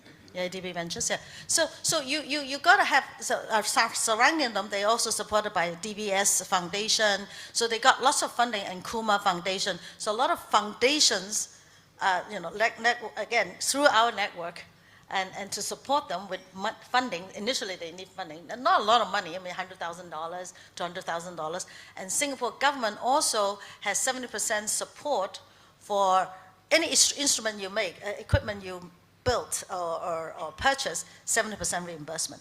So that financial support to lower their cost of operation and the risk. They actually did not have VC money so far. No VC money to become profitable. Profitable means they don't pay themselves a very luxury salary, right? So to cover all their costs, maybe pay each other a few $1,000s, like not a high wage, but enough. So in that, as a student startup, that's how you become successful and continue to create track record and growth. So I think with that, I could sort of explain to you how a startup with a purpose, with a mission, can become successful, tapping on the movement, tapping on the infrastructure support of the university, of the government financing mechanisms, and the industry supply chain ecosystem to support their success. Does that make sense? It does. But of course, there needs to be, I think the takeaway there is that, of course, there needs to be a linkage to the industry, right, who find these innovations and research useful and can make that into a product or a service. And also the government support as well. but in terms of funding. But there's a role that the university plays, right? The Very strong. NTU, Yeah, and very you also strong. mentioned Yeah, NUS as well, in not just supporting the research aspect, but also these entrepreneurial coaching and mentoring, which I guess you guys do as well, right? But in any case, I want to go back to Professor Gomika, because you also have global experience as well. And touching on what the Prime Minister mentioned about turning brain drain into brain circulation, which is a challenge Jivan mentioned, one of the third one that he mentioned as well. Do you have any idea on how Sri Lankan can capitalize and engage on this scientific Sri Lankan diasporas and partnering more with international partners? Of course. You do? Okay. So ever Share with since us. I went to US 25 years back, I really want to come back. Yeah, okay. Oh, by the way, I think we're pushing for time, right? I can't see without my glasses, but short. Oh, we have 10 minutes. Oh, We have more time. that's great. But I think that's including Q&A? I don't know. Okay, but go ahead. I'll Go be ahead. brief. Yeah. So actually, yes. I always proud of the human capacity, the potential that we have, Sri Lankans. So, of course, and we actually put together a 3-step plan how to utilize their knowledge. So the first step is very easy with the technology developments. We have Zoom and all other things. So we are planning to get their support while they are comfortably in their countries. For those, they can actually participate in seminars, even teaching universities and those kind of things. That's easy. The second one is when they come to Sri Lanka, even private visits, we can get them involved in certain supportive things like workshops and so many other things. The third one is the most important one, which is reverse the brain drain. If you all can remember, about 10-20 years back, China and India did something very critical, which puts their countries where they are now. What was that? They actually provide a very good facilities, packages for their own PhDs who went to US, and they brought them back immediately after their graduation. So what did they bring? They bring the knowledge, the innovations and all the developments happening in US type countries. So we are actually trying to develop that kind of plans. But it's not simple. That's why we are trying to, we cannot invite them to just come and do things. So we need to provide the infrastructure, facilities, and especially a very good R&D ecosystem in Sri Lanka. So that's why we first focus on the policy development and try to support this. And we really need the private sector support and the international community support, the places like ADB. We are actually in discussions with all different sectors. I also had a discussion with central bank governor as well. So we are trying to put together plans for that, bringing them in. And then beyond that, there are so many other things we can do. Through our embassies, we are trying to develop plans that connect the international community, and then develop different plans like get support for instruments and many other things, and then develop collaborative efforts through different universities, international community, and there are so many other things are happening like that. So to save time, I'll stop here, but there are so many details to that. Okay, thank you. We look forward to seeing that R&D policy when it's completed. But yeah, before earlier you touched on the NIRDC, right? The National Initiative for R&D Commercialization. So is that a similar facility that provides funding to this kind of research and also startups as well? Or? Absolutely. So the whole idea is fund research that already has the commercial value and also near completed. Mm-hmm. We have the long-term plan through the policy, but this initiative is very, very unique, very special, specially identify research that came to the near completion and then provide this. This 1 billion is only for that part. Mm-hmm. Mm-hmm. So we actually doing so many ways to identify the perfect the applications. And then actually the startups and also even we are resolving, as I mentioned, if the investors have any other problems, like legal problems, procedural, and we have so many bureaucratic steps to pass through, and I know the private sector is, I mean, we don't have a investor-friendly environment, to be honestly. So we are trying to set up that environment and even provide some specific tax benefits. And one big thing we tell investors is, please come without any fear. We don't ask any commissions or anything. So, Great. So it's clean. We are trying to resolve all the other problems that investors, I'm sure you all understand, went through those problems. Yes, thank you. So that's why I want to pass the mic to Jivan. I mean, listening to all this, what do you think about the type of public sector support that can be provided to entrepreneurs, startups like yourselves? So I think hearing everything today and seeing, I'm cautiously optimistic, but let me take a risk for the sake of debate, right? They say a startup is like jumping off a cliff and building the plane on your way down, right? And I'm not sure government is ready to take that kind of risk, right? I'm not sure how many people in this room would take that kind of risk, right? So my point is, I think when you look at where government should play a role and where private sector should play the role, I think I'm going to take a risk and say, I think at the most, it should be a partnership between public and private sector, especially in innovation.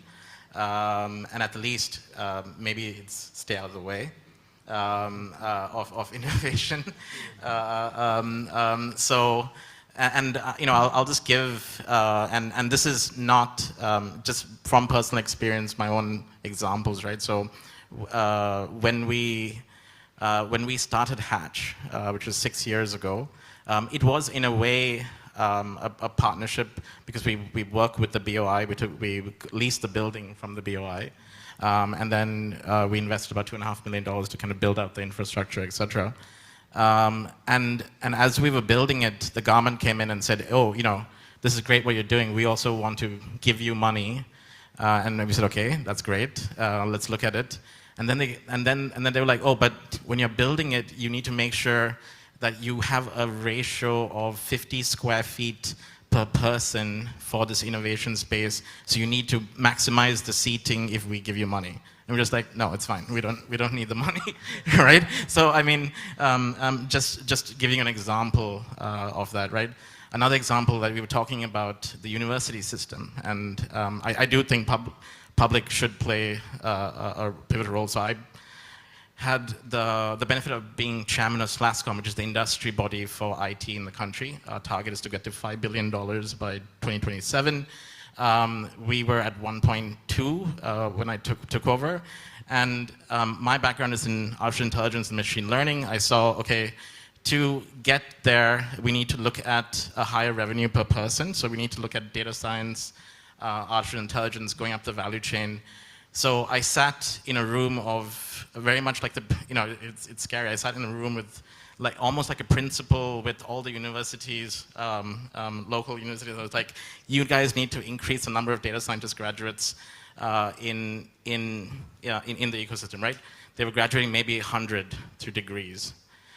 We came up with a system of, okay, let's do diplomas because we need to get as many out, etc. And we also told the private sector, right?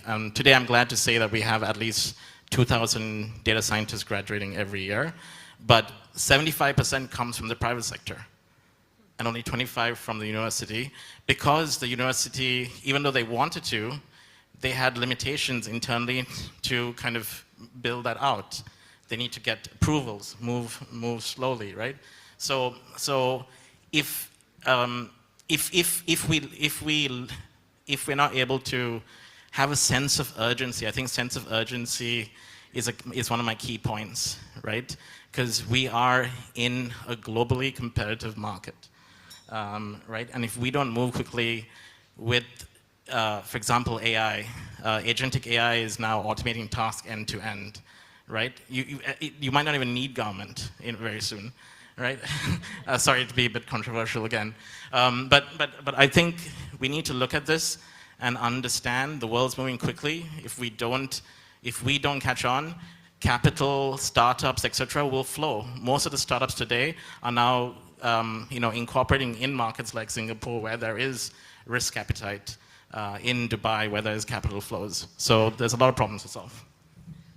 And that's where you're also setting up, right? Like in Singapore. Absolutely, as yeah. well. Yeah. Okay. So, yeah. So do you think the government will have that sense of speed to support? I mean, okay. So one is not interfering with your innovation, which is, I think, Professor Matsukato also mentioned, right? It should not be a top-down micromanagement of innovation, but this more symbiotic relationship between the public and the private. Do you think that could be achieved? I'm optimistic from what I hear today, Yeah? but Okay. I've heard promises before that have not been delivered. So I'm cautiously optimistic. Okay, great. Well, we'll regroup again after 6 months, and we'll give a scorecard to.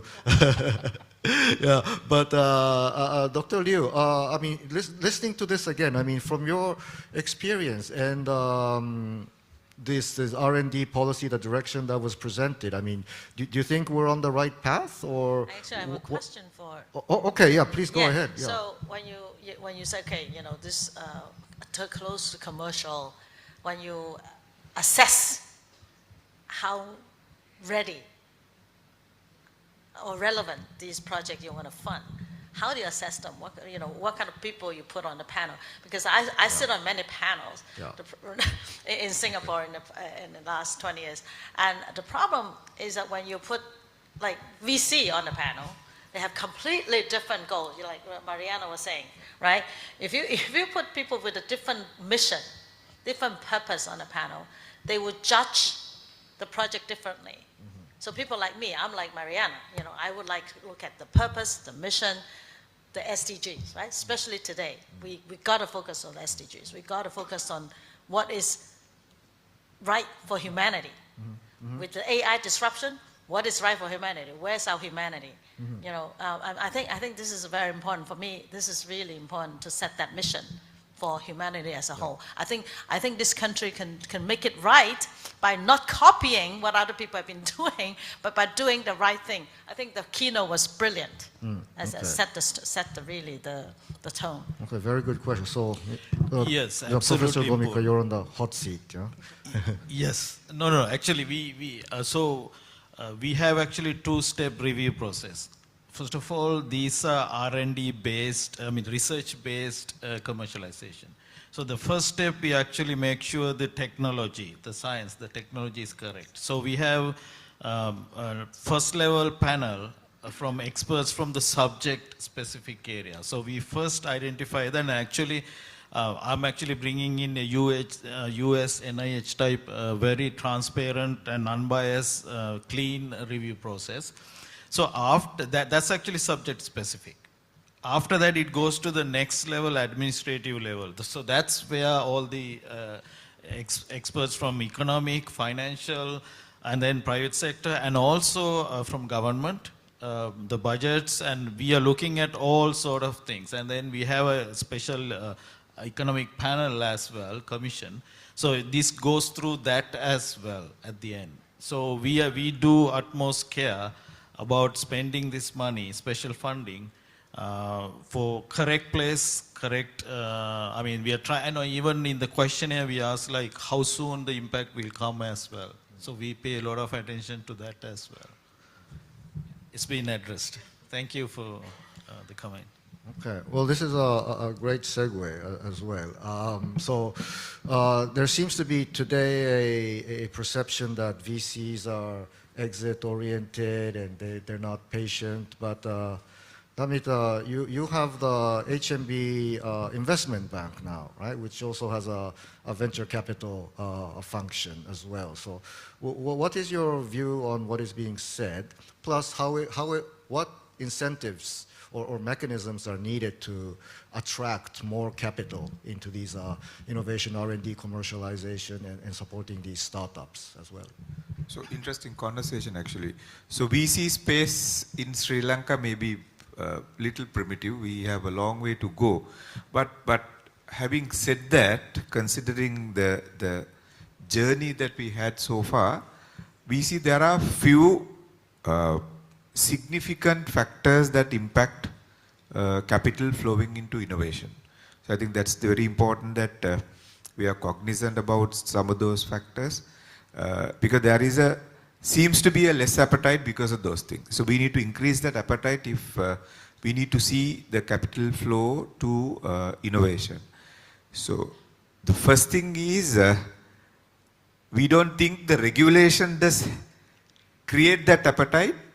Instead of that, the incentives will create that appetite. So we need to incentivize coming into the innovation ecosystem.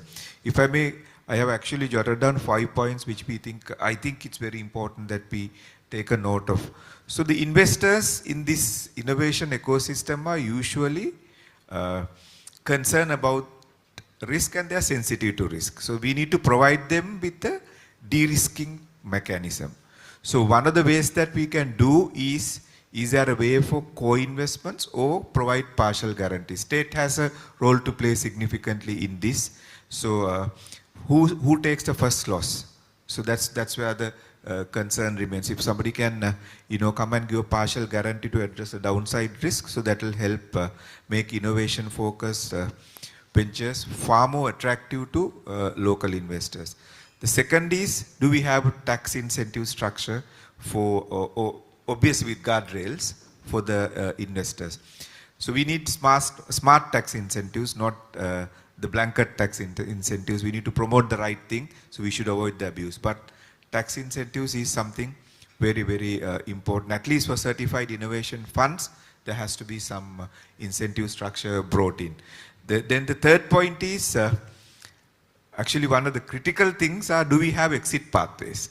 When investors come and invest in innovation, so they need to provide with an exit pathway. So that's one of the biggest deterrent. My very little venture capital experience, maybe about 5 to 7 years of that experience, we don't have exit pathways properly aligned. Maybe our capital markets have some far to develop. So maybe SME boards, innovation focused IPOs. We need to enable secondary markets for private equity. So we need to encourage cross-border exits through platforms. Maybe in India, Southeast Asia, there are enough platforms. So exit visibility dramatically increase invest appetite. So that is one very, very critical thing. If you don't have a way to exit, if you don't at least have a visibility where to exit, I don't think anyone will come and put money into innovation. Finally, so there has to be anchor investors. So the government can partner with private sector. I heard one of my colleagues saying private-public partnership is very important. So that this anchor institution may be segment-specific. We can have fintech, agri-tech, health tech. So each segment can have anchor investors. For example, if you take fintech, which is more relevant to my industry, so maybe large banks can be anchor investors. So then it lends credibility and they help crowd in effect for smaller private investors. I think if you look at those 5 things, I think that will give a little bit of awareness and understanding why the private capital flow doesn't come as much as we want to innovation ecosystem. Thank you. Yeah. Oh, there are questions. Yeah. Okay. But just wanted to ask Heminder about one question before we go to. I think there's only 2 questions from the floor. I think the second one is more for the second panel, so I'll share it with you if you don't have it yet, so you can get ready. But I mean, Heminder, hearing all this, I mean, you must have, you're both, supporting startups. You're an entrepreneur yourself. You coach at universities and education institutions as well. And thinking about this, the triple helix model between the government, academia, the industry. And we also talked about the mission as well, right? Not just commercializing, but what is the value to the society. So how can we, with that in mind, how can we connect those three actors to have a relevant and commercially viable innovation and startups in Sri Lanka? It's a tough question, but I'll give you maybe 2 minutes to answer. Yeah, I'll maybe give quite a few pointers only. We can discuss later maybe. I think number one, I think we discussed all this time in the panel. So number one has to be university research has to be coupled with the industry connection. So there should be joint research labs. I think quite a few universities already having that. I think we need to focus on that.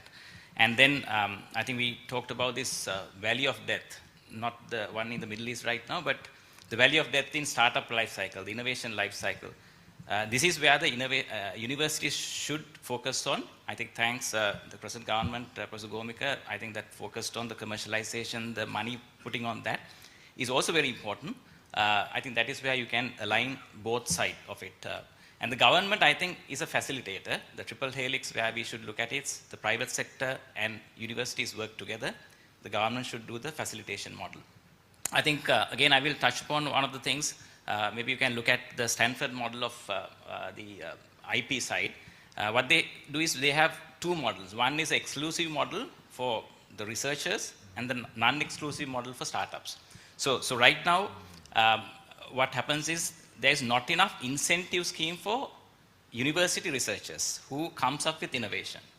I think today in Sri Lanka, I know some of the innovators in universities are frowned upon. For example, if you start a startup in a university, it's like a no-no. That should change. This is not something people know in the outside the university, but people inside the university, they know that. If you start a startup, there's a lot of issues for the researchers who start startups. So this should stop. We should focus on giving an incentive scheme for people who come up with innovation, especially inside the universities. So these are the things, and connect as much as possible with the industry. That is where the requirement is. Otherwise, no point doing only very pure R&D related projects. But those things also should happen with the what we mentioned, the mission oriented. So I think because of the time, I will stop there. Okay. But I think that's the key pointers for your question. Okay, great. Well, surprised to hear that the new startup students or researchers are facing more obstacles within the university? Yes, I'm confidently saying it's yes. Okay, I don't know. So should they go to? Because I work with a lot of researchers. Yeah. A lot of my startups are started with university researchers, and I know first-hand information. It's very difficult inside the universities. But Dr. Liu, yeah, just quickly, yeah. It's opposite in our case. For example, in my entrepreneurship academy, we have a student startup venture building team. We're expanding that team now. We have initially with me, and then another person. Now we're three. In the next in the last 6 months, we're 3 people we're supporting. And then we have another arm called Intuitive, which is the TTO equivalent. So we have another venture building team over there focusing on researchers and faculties. So it makes it very easy. We give them seed money. We easily give them a minimum 2,000 undergraduate for a proof of concept, Singapore dollars, to 10,000 from an undergraduate student. If you go to the Intuitive, which is a bit more sophisticated, they give them 50,000, 100,000 to 150,000 Singapore dollars for startup. So plenty of financing support, but also plenty of mentorship. Mentorship is very important. That's what we have. I just want to quickly add to exactly what she said, right? I think we all have to know that we're moving from knowledge economy to creative economy. I still see people talking about knowledge, we need to increase our knowledge, etc. But today knowledge is a commodity, it's cheap. If you have internet access, you can go get an MIT degree online, right? So it's the creative process is more important. It's how you use the tools you have and in the space that you have to create something. So that's what should be focused on. Yeah, okay. No, that's great. Yeah, I think a lot of our homework for the second panel to address with respect to the education system. I very much look forward to that conversation. But we're running out of time, so I was going to ask you like one final closing 1-minute remark. But before that, and I'm sure I can go over a little bit. One question that I wanted to touch on is why, from the floor, why innovation in Sri Lanka has not targeted complex problems such as human-elephant conflict, as an example. I only see one-sided solutions, not cross-functional initiatives. Are there any such approaches? I think this goes back to identifying the problem that you want to solve, but any responses to that? No cross-functional initiatives and targeting complex problems. I think this may be related to like missions as well. I mean, I don't want to talk about that particular problem, but I'll just give you a problem that I'm working on, for example. You take the tea industry, it's a $1.5 billion export for the country. Hasn't changed much in the last 60 years, right? We came up with a startup called Spectrify AI that is transforming supply chains to value chains. The only way to take Sri Lankan tea from 1.5 billion to 3 billion, we believe, is to look at the value chain and understand how can we add value, right? So we came up with the tools, spectral analysis, shining light at matter at different wavelengths, from the refraction, understand the chemistry of it behind, giving the industry the tools to measure quality across the supply chain, to take it from hopefully a $1.5 billion industry to a $2.5 to $3 billion industry, affecting 1 million people in the total supply chain. That's the mission, that's the technology, and guess what? Now that we've done that, we're starting to looking at wine, which is, you can take it global now, right? Using the same technology. So just to give you an idea of a global solvable problem that you can solve locally and then take global. Yeah, actually I can, I mean, we have initiated exactly for that human-elephant conflict, and not only the elephant, actually many other animals also. We intruded their systems, and then now we have the problem. Actually, so with the Science and Technology Ministry, and we have actually initiated so many, I mean, identifying solutions. So we actually, me and the minister actually even visited some other research institutes, actually asking them to do research and bringing solutions for this exact problem. We are actually identifying some of the solutions as well. So let's see. Okay, great. Yeah, as Dr. Liu mentioned, I guess if the government comes up with these like big problems like mission, right? Like a zero waste and whatnot, then it also gives the opportunity for the young minds to, try to find solutions to those initiatives. Yeah? This entrepreneurship climate, right? Yeah, so you give that climate for people exactly. to align with the purpose. I think you guys are doing fantastic. I think you should get all the support to scale your accelerator program, because I see also these questions coming up 2 or 3. Yeah. I think that if you do well, scale that. Support these accelerators, and so they can make a big difference for the university. I think that whole great.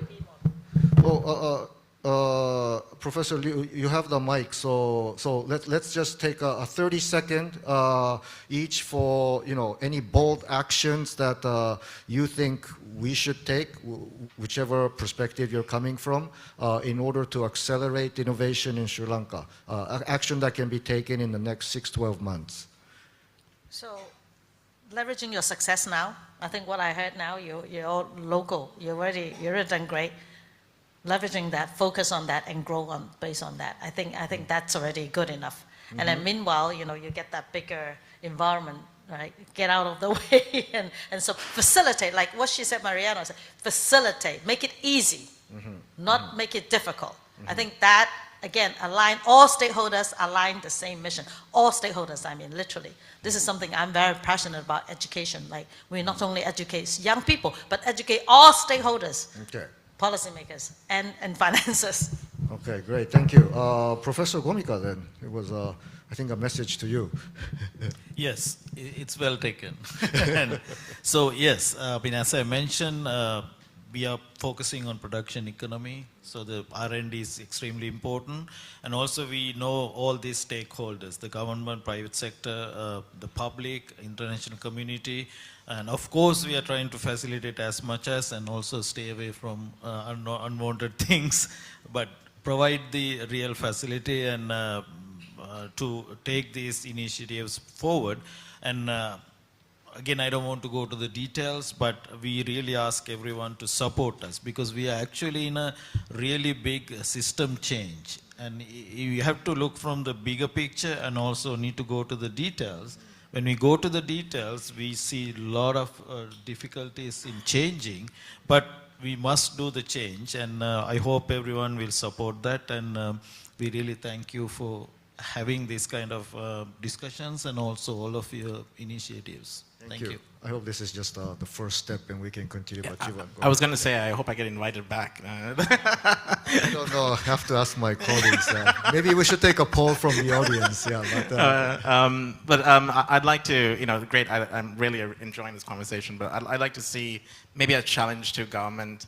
One of the main things to bring funding into the country, we need to prevent double taxation because we don't have a fund structure in the country.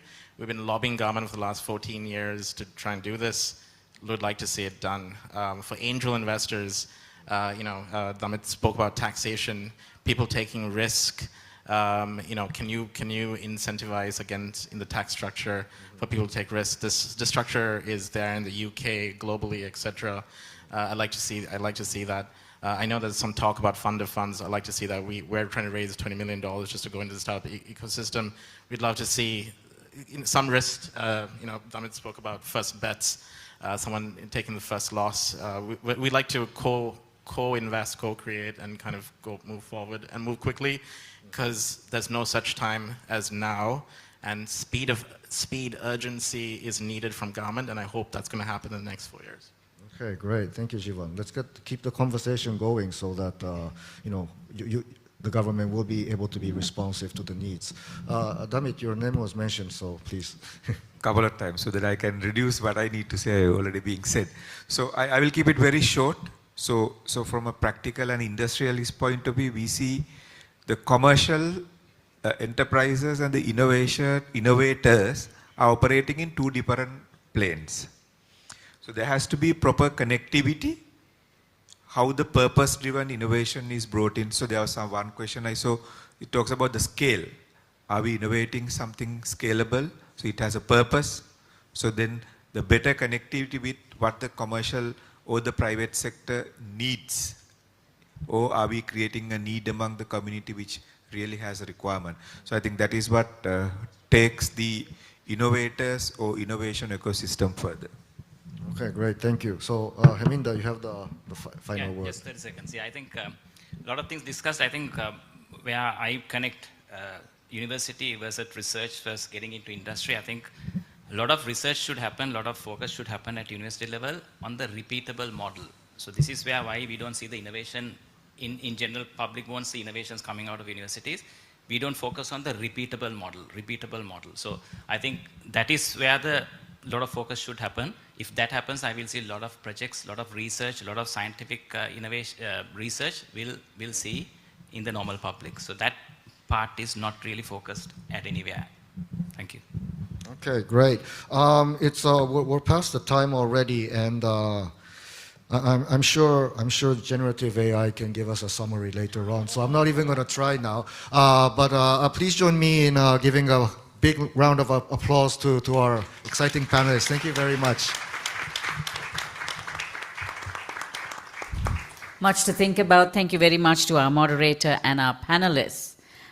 That session actually gave us a whole practical, on-the-ground appreciation of what innovators, entrepreneurs, investors all go through when they really want to make something scalable, something commercial, something that works. So innovation is a changing model constantly. That's okay.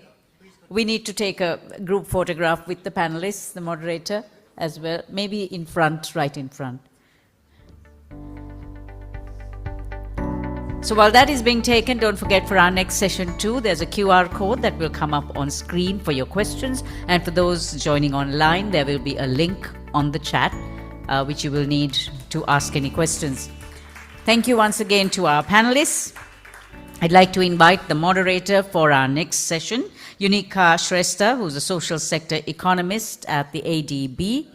We'd like to have you on stage, and the panel joining her will be Mr. Nalaka Kaluveva, Secretary Minister of Education, Higher Education and Vocational Education. Ji Sun Song, Director Human and Social Development Sectors, Department 3 of the ADB. Can we have you on stage, please? Mr. Rajendra Mutha, Head New Initiatives, IITM, Pravartak Technologies Foundation. K.L. Vasantakumara, Vice Chairman of the University Grants Commission of Sri Lanka. And the Project Director, Science and Technology Human Resources Development Project, Mr. C.S. Levangamage.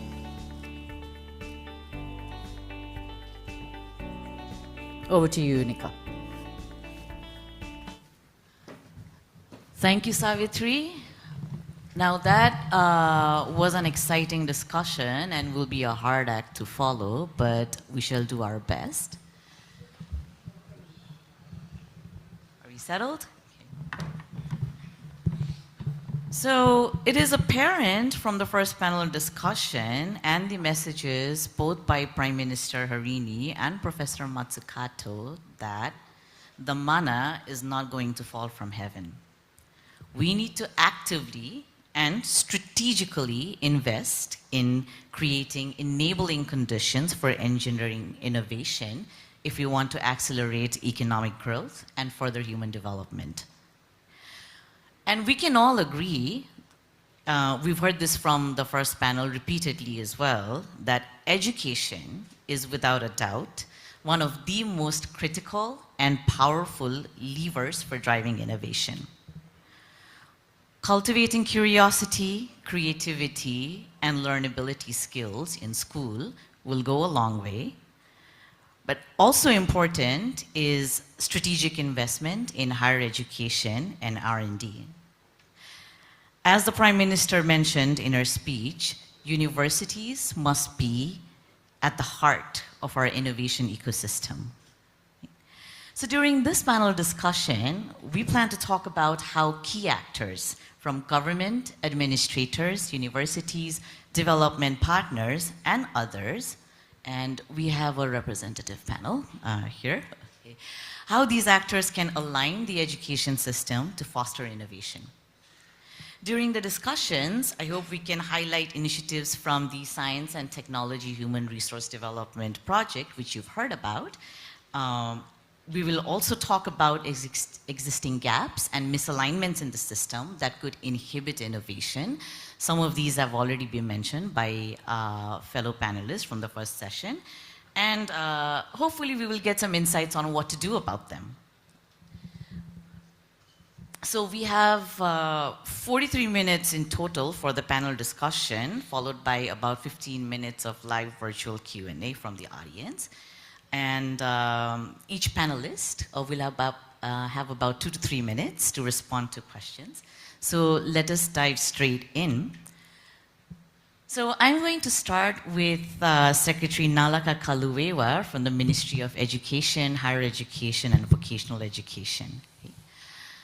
Although I mentioned that we will be talking more about the role of universities during this session, let us take a few steps back and start from the beginning of one's education journey, as I think there is general consensus that that is the critical stage when aptitudes for innovation can be shaped. So, Secretary, we understand that the government is undertaking reforms to the education system. Could you share with the audience a little bit about the planned reforms and also how they could contribute to nurturing innovation and building the type of entrepreneurial mindset that a lot of the previous panelists talked about? Thank you, Unica, and thank you, ADB, for having me here, and thank you very much for this great initiative. And if, as you very correctly said, I mean, the first panel they have set the tone in a very correct way. And if you consider the essence of what the first panel, they have very correctly identified the characteristic of the person who, I mean, need to continue with this innovative drive. So from the, I mean, they have, I mean, at as a first panelist, Hemind has identified education as one of the key approach toward this initiative. And I take that point, I mean, it's a very positive and I mean very practical point. If I start from there, to answer your question, yes, as a government of Sri Lanka, we are about to commence the reform process. That we have, after many years of attempts, with the help of many stakeholders, including ADB, for theoretical and philosophical preparing a philosophical framework of education reforms. Now we have reached the point where we have reached the point of the implementation. There is no there is no any other option, because now from one end we are talking about a country which will be driven by innovation and innovation-driven economy. But if that is the case, from one end, from the very high policy level, we are talking about the country which driven by the innovation. But from the other point of view, what is the preparedness or what is the strategy we should adopt to make country ready for this kind of a transformation?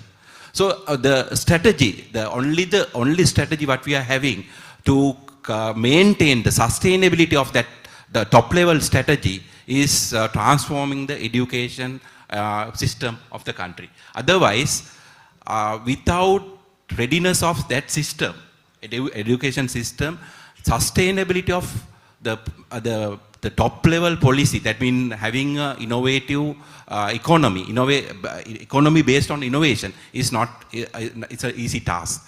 So at this moment, we have reached the point of no return according to my understanding with regard to the reforms. So we are ready to launch the reform process starting from next year onwards. And at this moment, I must say that this reform process is not only the curriculum transformation. That is education transformation. This is a total and paradigm shift. This is a learner, at this moment, we all know that Sri Lanka education system is more teacher-centric, exam-centric, and that is the model is more towards the knowledge gathering, not the skill development.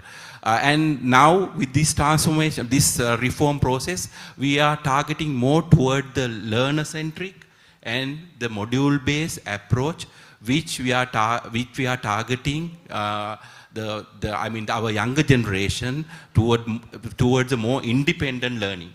That is the essence of this reform process.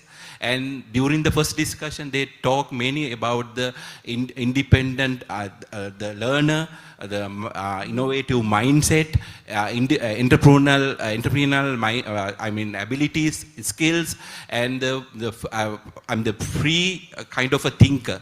So at this moment, by default, the present education system does not provide that kind of environment or that kind of motivation toward the students. So with this, I mean, most of the problems we have discussed during the previous panel are the issues of the present education system. By acknowledging that kind of the situation, now we are moving towards a more towards the more transformative education system. So if you consider the approaches, what we are taking in very simple way for the benefits of the audience, what type of initiatives or the approach toward this the reform process. First thing is the curriculum transformation.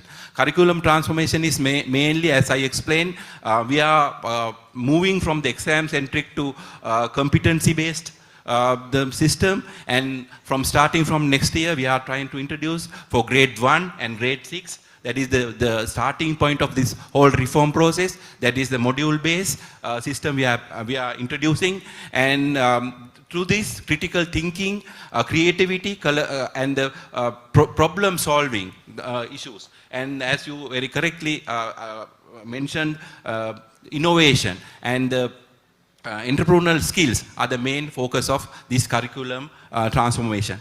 And then independent thinking and the curiosity development is the other concern of this reform process or the transformation process, as we all our panel members very correctly understand or explain that the curiosity development at the very young age provide the kind of a breeding ground for the more advanced innovation skills.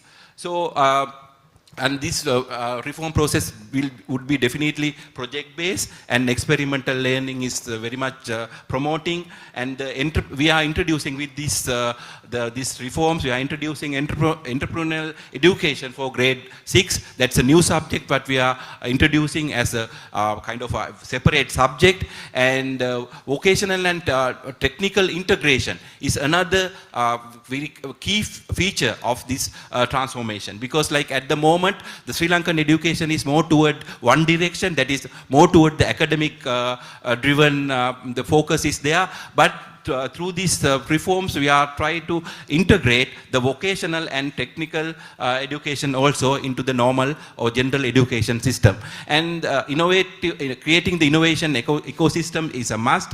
And we are, through the kind of a motivation and the mentorship program, we are trying to create the innovation ecosystem at the school level. And the teaching training is one of the key aspects, because whatever said and done, finally, all these initiatives are end up in the hand of teachers. So we are trying to do with more, we are trying to shift the mindset of the teachers toward this innovation culture also. So digital infrastructure platforms are very much essential toward this transformation. And if I summarize, with these reforms, we are trying to introduce more teachers.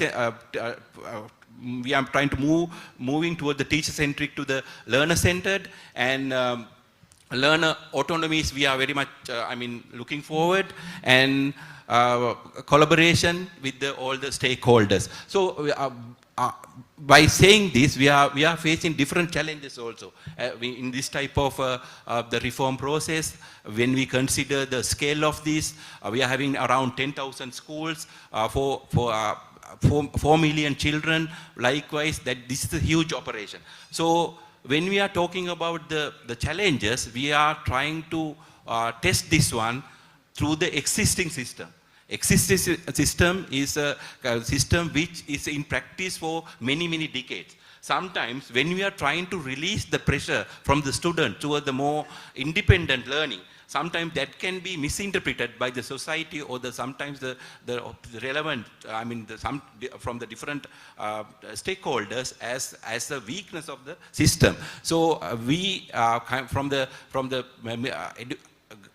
ministry point of view, that is the biggest challenge what we are facing at the moment for this transformation process, because that the correct kind of a connection needs to be established. And then throughout the system, maintaining equity, equality, and the consistency is one of the key challenges what we face. I think that is, for the time being, that's the explanation I can give on that.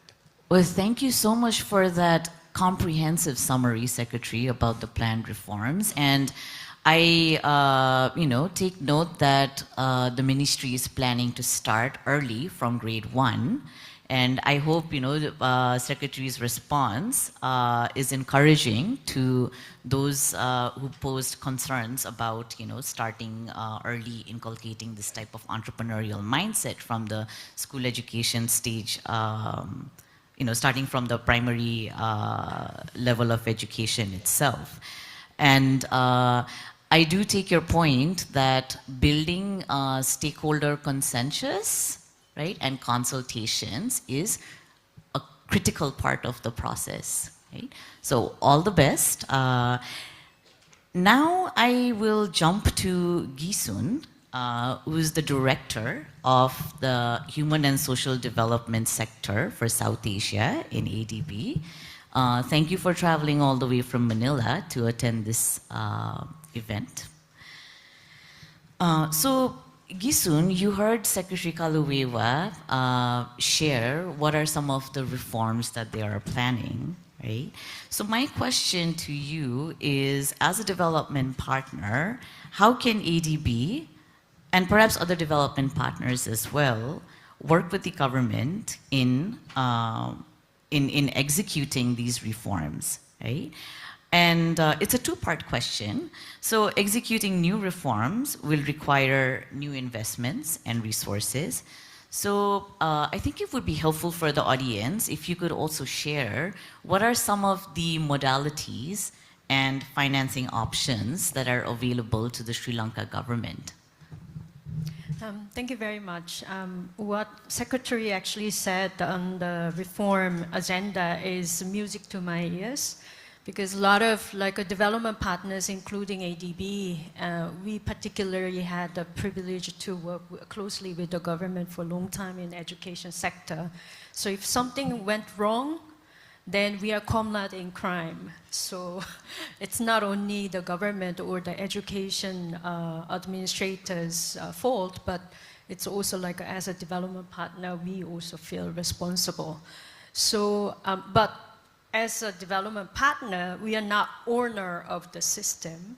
And then therefore, our role is really to support and then provide the necessary inputs to the system owners, to the country, to actually steer to the right direction, and then providing the necessary support to get the tools and mechanisms in place. As the keynote speaker mentioned, when you have a big mission ahead, then you do need a lot of nitty-gritty tools and practices.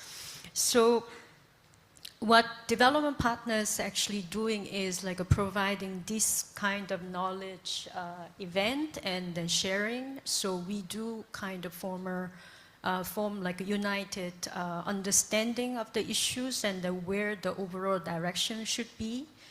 And also guided by the country's a big vision, and try to amplify and enrich the discussions, and then so that we do not miss out some of the important aspects of, as Sir mentioned, equality and sustainability and inclusiveness while we are kind of pursuing this important journey. Development partners are also providing a lot of capacity development opportunities while we are working with parts of systems, and also providing the necessary funding, or also safe space to demonstrate by creating the room for piloting some of the innovative approaches or the new practices. So I would like to actually kind of look at that.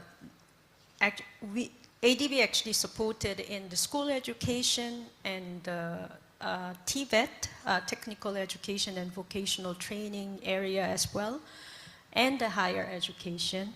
And then we do have our dear project director actually can highlight some of the achievements a government made utilizing ADB support. ADB doesn't claim all the success as the ADBs, but it's really the doers and implementers at achieving this.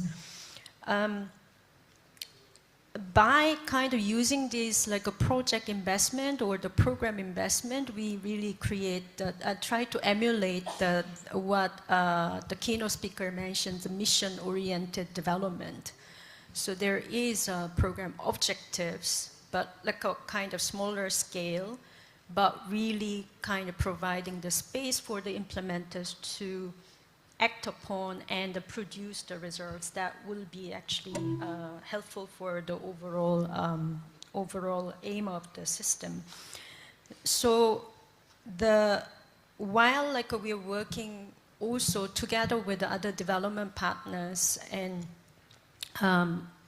reinforcing the government effort, ADB also have advantages in the sense as a development bank, we can actually provide financing. Of course, compared to overall government budget, we are drop in the bucket, but we kind of try to use this development financing to drive a certain agenda and really help the government to demonstrate certain innovative approaches or new practices that like a government will gain some confidence. Okay, this is the way we can actually push for. And later, if it was successful and accepted by the stakeholders in the universities, as one of the prior panelists mentioned, that the university lecturers are not allowed to actually do the startups and so on, whether we can introduce new mechanisms in a project environment that is funded by the project financing. Once that is successful and then proving to be successful and then as an evidence, then perhaps the government can adopt this and then replicate all throughout the system. So our value is really creating that space for innovation in the government mechanism as well. So the financing opportunities, we do sovereign financing in the form of loan or guarantee or the technical assistance grant. But we also have a private sector window that ADB can actually provide a private sector financing for. Then ADB Venture is actually providing financing for the promising startups and so on. So we do have an avenue of wide range of financial products, and then we also provide the financing through the commercial banks as a financial intermediary loan with a certain purpose-driven financing opportunity. So we'll be happy to actually discuss with the stakeholders for the different financing modalities. And then especially Sri Lanka being a middle-income country, concessional lending windows is actually reducing.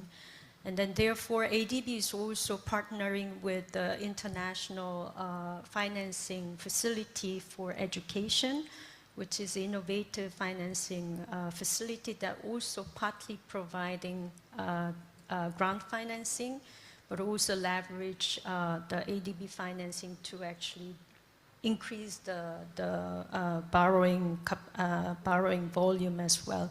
So we would be happy to bring in those products as well. I'll stop here. Thank you. Thank you so much. I know I said only 2 to 3 minutes response, but your responses have been so insightful that I got carried away as well. But now I'm conscious of the time, so I'm going to jump ahead to Professor Sujiva Lewangamage, who is in the Department of Civil Engineering at University of Moratuwa. Professor Sujiva, so you also serve an important role as the project director of the Science and Technology Human Resource Development Project. Okay? And several references have been made to this project this morning. Can you please share your experience about what are some of the key activities that the project is supporting that can help, that will contribute to transforming universities to become drivers of innovation? Right? So let us start with that question. Okay, thank you, Unica. And so I just start with the brief overview of the project because the video shows only the small part.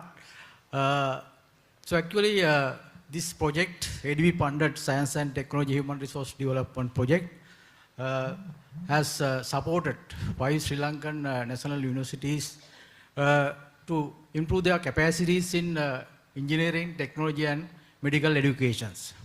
So under this project, we supported 3 technology faculties, Sabaragamu, Rajarata and Kelaniya. The engineering faculty, University of Sri Jayawardenepura, and medical faculty of University of Moratuwa. So actually, if you talk about the funding, each technology and engineering faculties, so they received USD 30 million for infrastructure development, the capacity building and the partnerships. So of course we have different funding arrangement for the University of Moratuwa, that is from the project savings. Actually, as a project director, I am happy to say that. So, we have delivered this project successfully. Now, actually, we are at the closing stage. So, despite we going through 3 national crises: the pandemic, the political instability, and the economic crisis. Come to the questions that you asked, that what are the activities help the innovations, and I think the first activity, so that is that establishment of the infrastructure and laboratories. So that is, I think, most impactful activities has been building the state-of-the-art infrastructure. So for this project, all these technology and engineering faculties, so they have well-equipped advanced teaching and research laboratories. So in addition to that, of course, they have the research centers, so all are well-equipped. So actually, with these facilities, I think the staff and the students, so they can do, they can solve real-world problems.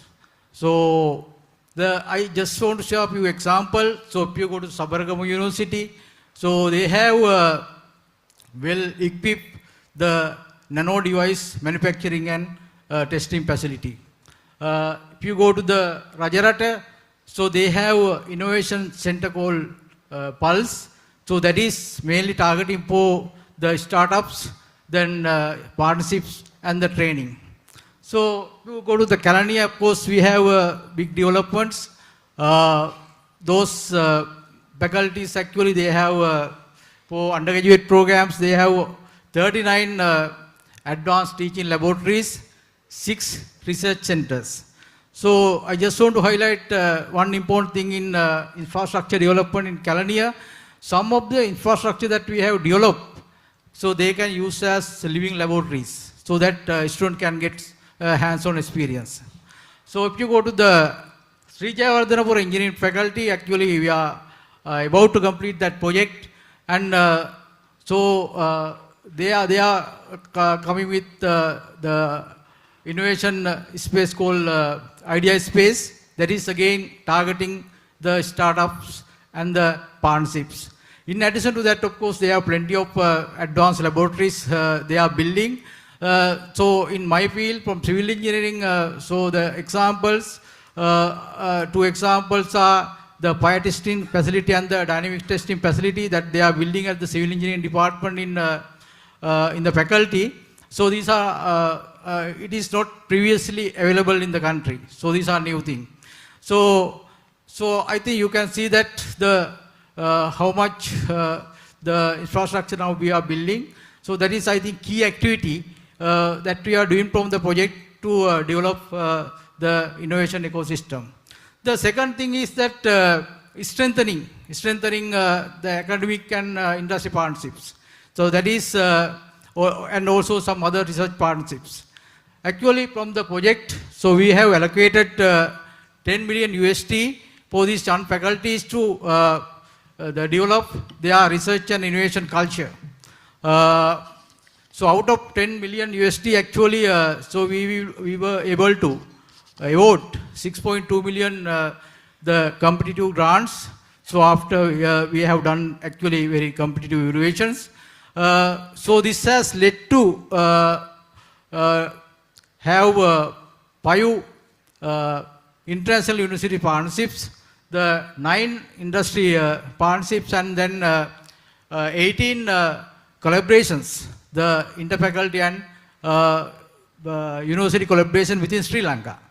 So I think these partnerships has helped to align research and curricula according to the industry requirements as well. Actually, third point, I want to third activity actually. So we have done the curriculum modernization, and also that integration the soft skill into the curricula.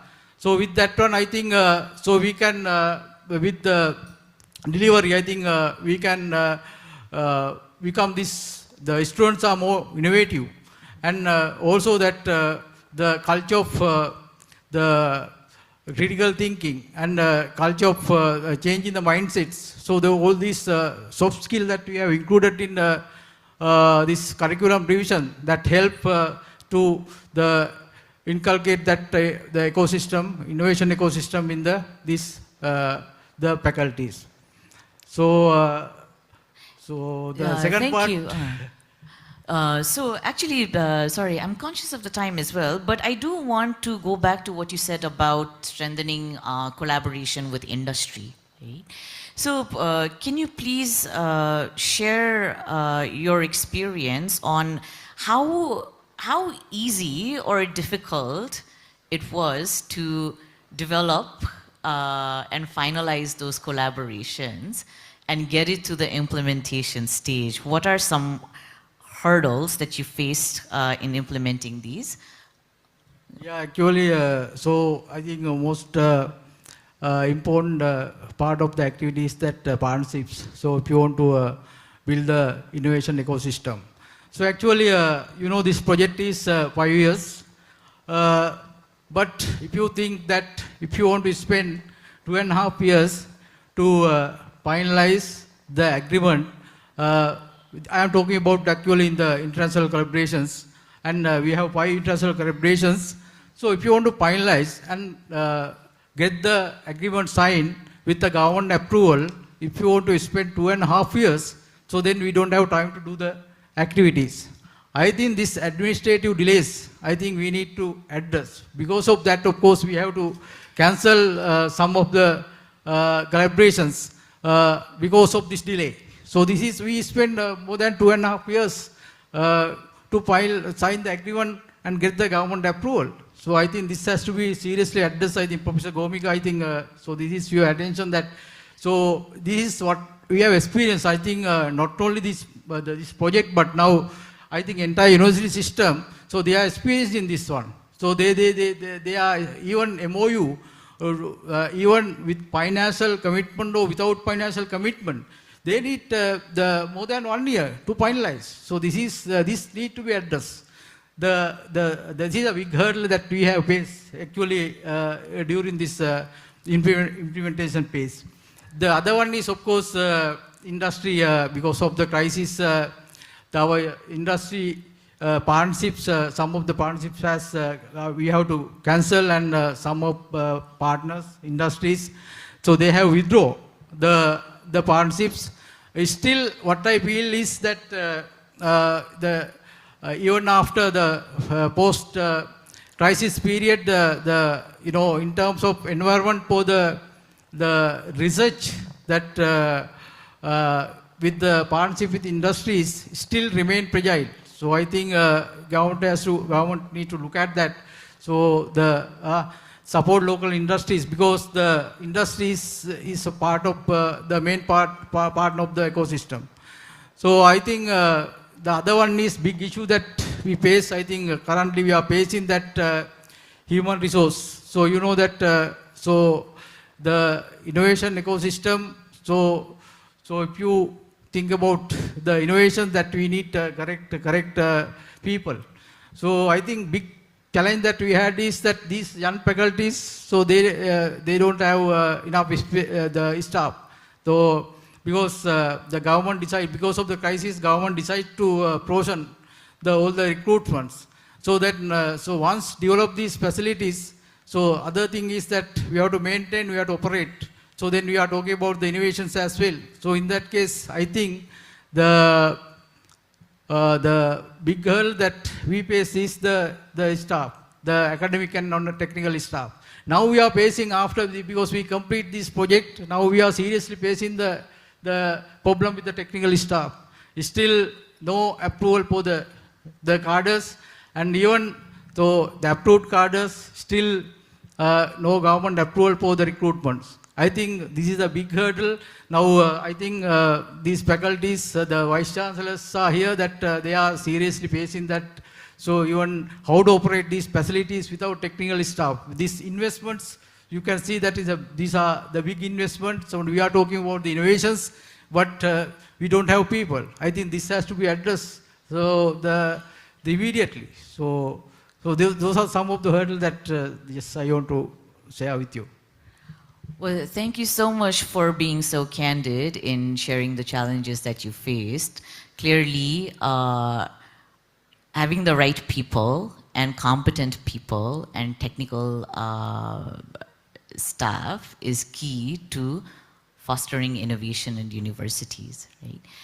So, well, we have an audience full of officials from the right line ministries from government, so I hope you're listening.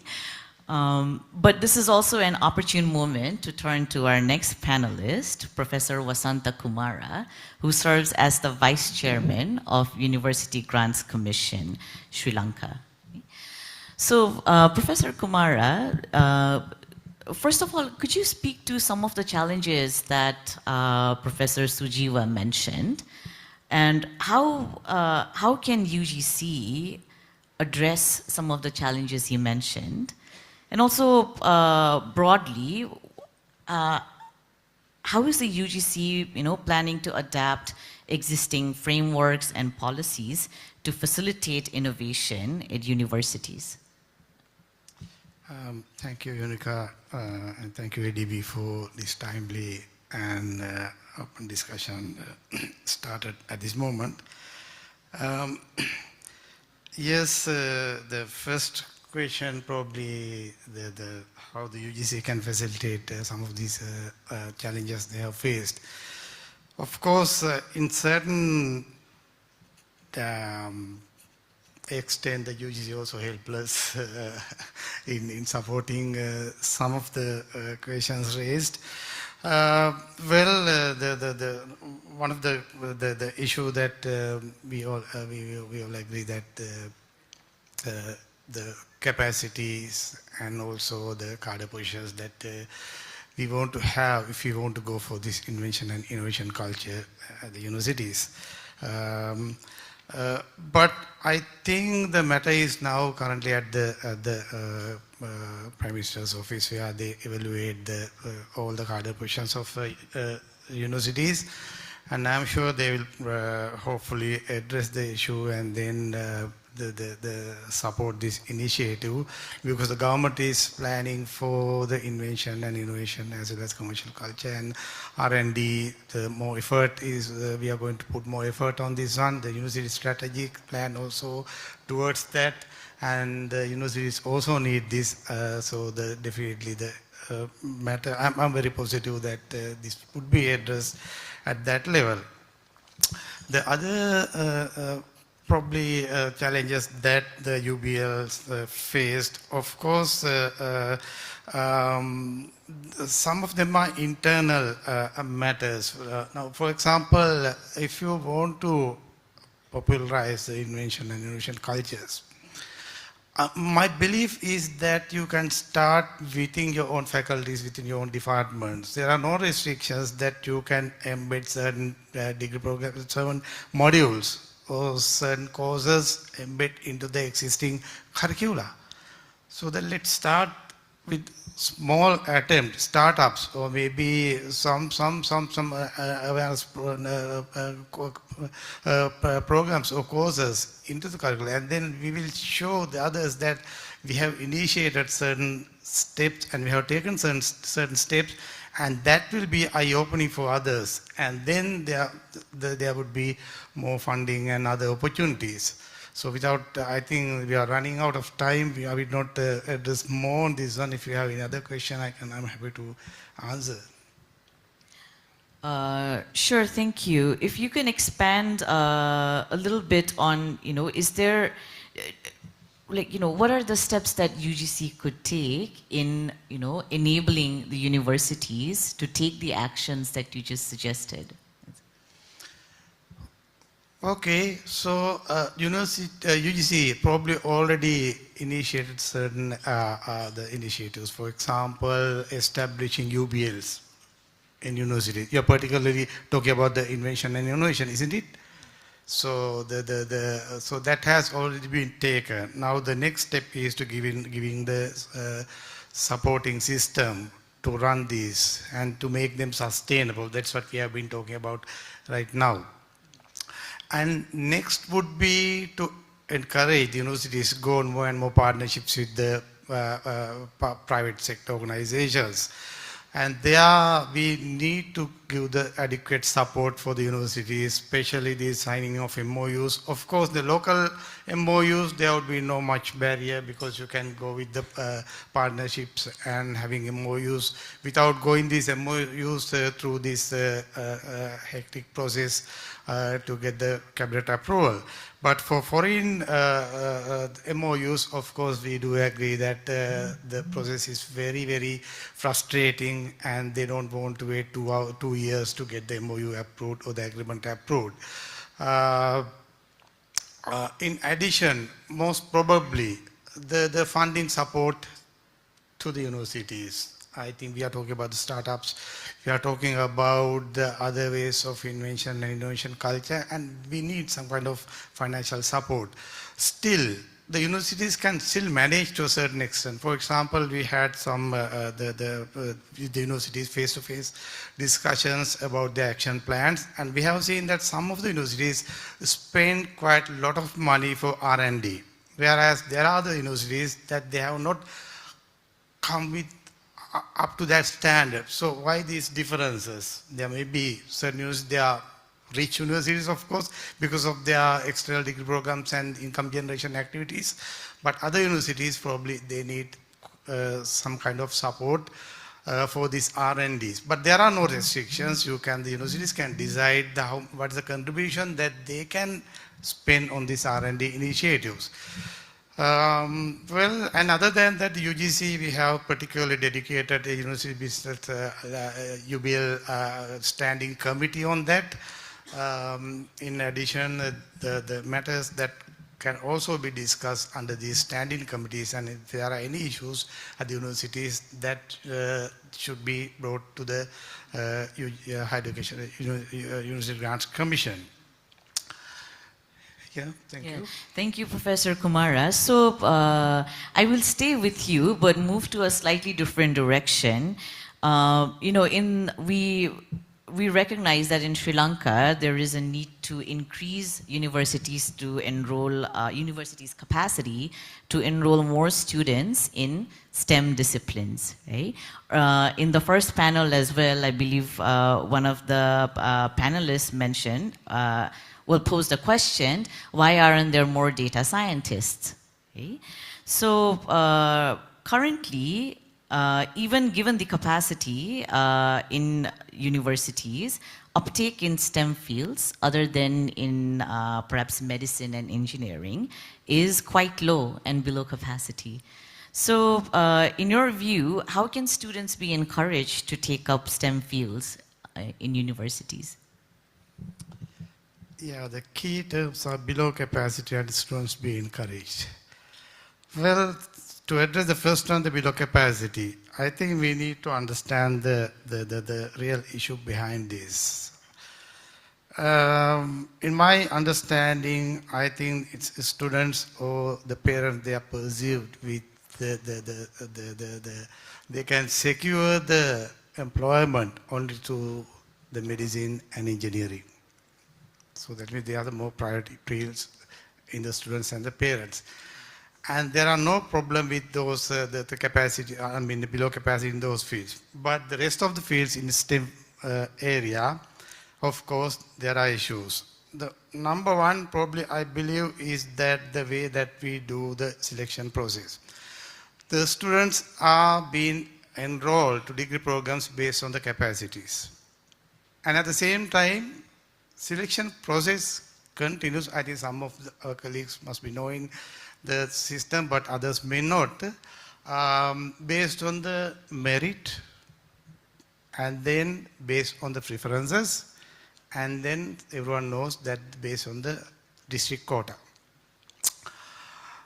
And when, if we remove the engineering and medicine fields, and they are always running under capacity. The reason is probably that once the cutoff marks has been released, the students, their first preference would be going for the higher, the engineering or medicine, and they want to, for example, if they are in the first child students and they want to go for next round, next attempts. And then the vacancy is created. And at the same time, some of those students, they probably go for other private courses and go foreign courses. And again, some students, they cannot cope up with the financial situations and they want to go for the employment. And as a result, the UGC has to run the program several times because these rounds of selections, and then this may take months. For example, last time it was almost 8 months until we released the list. And at the same time, remember, the students who have chosen for the degree programs, and still there are others, they are still willing to come to the universities for the education. Now, first thing probably what we need to do is to reduce this gap. So this can be done very simply with this digital, the way of doing this digitally. I mean, we are still, the process is still inefficient that we are going to address at this moment. Then how do we encourage students?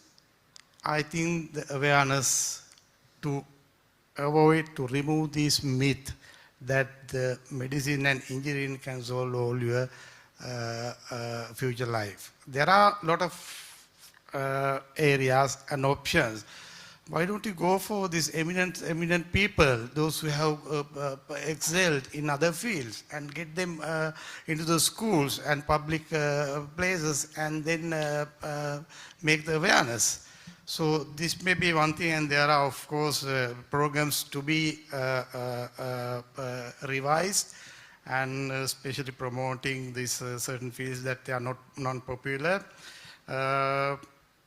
I still have time? Or I think we're really running short of time. Okay. Thank you so much. But from what I heard, changing mindset and perception of both parents and students starting early on is critical.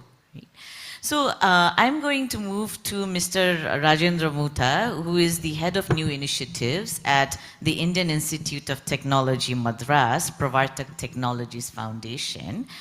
And Mr. Mutha, so we have had a very honest discussion on this stage. So you have heard about what are the existing challenges in the system in Sri Lanka for fostering and creating innovation, particularly in relation to how can universities be engines of innovation. Right?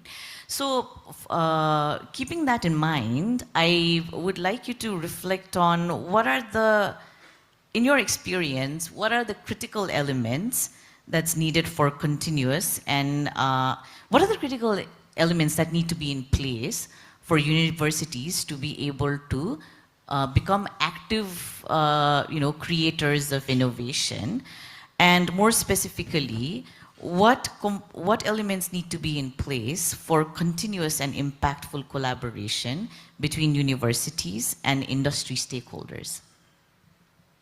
Thank you, ADB, for having me here. I am through and through industry-based research person for the last 14 years.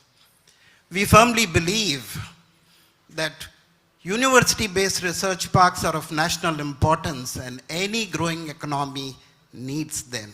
Having said that, any university-based research park must be set up as a separate Section 8 not-for-profit company with complete independence, authority, and responsibility.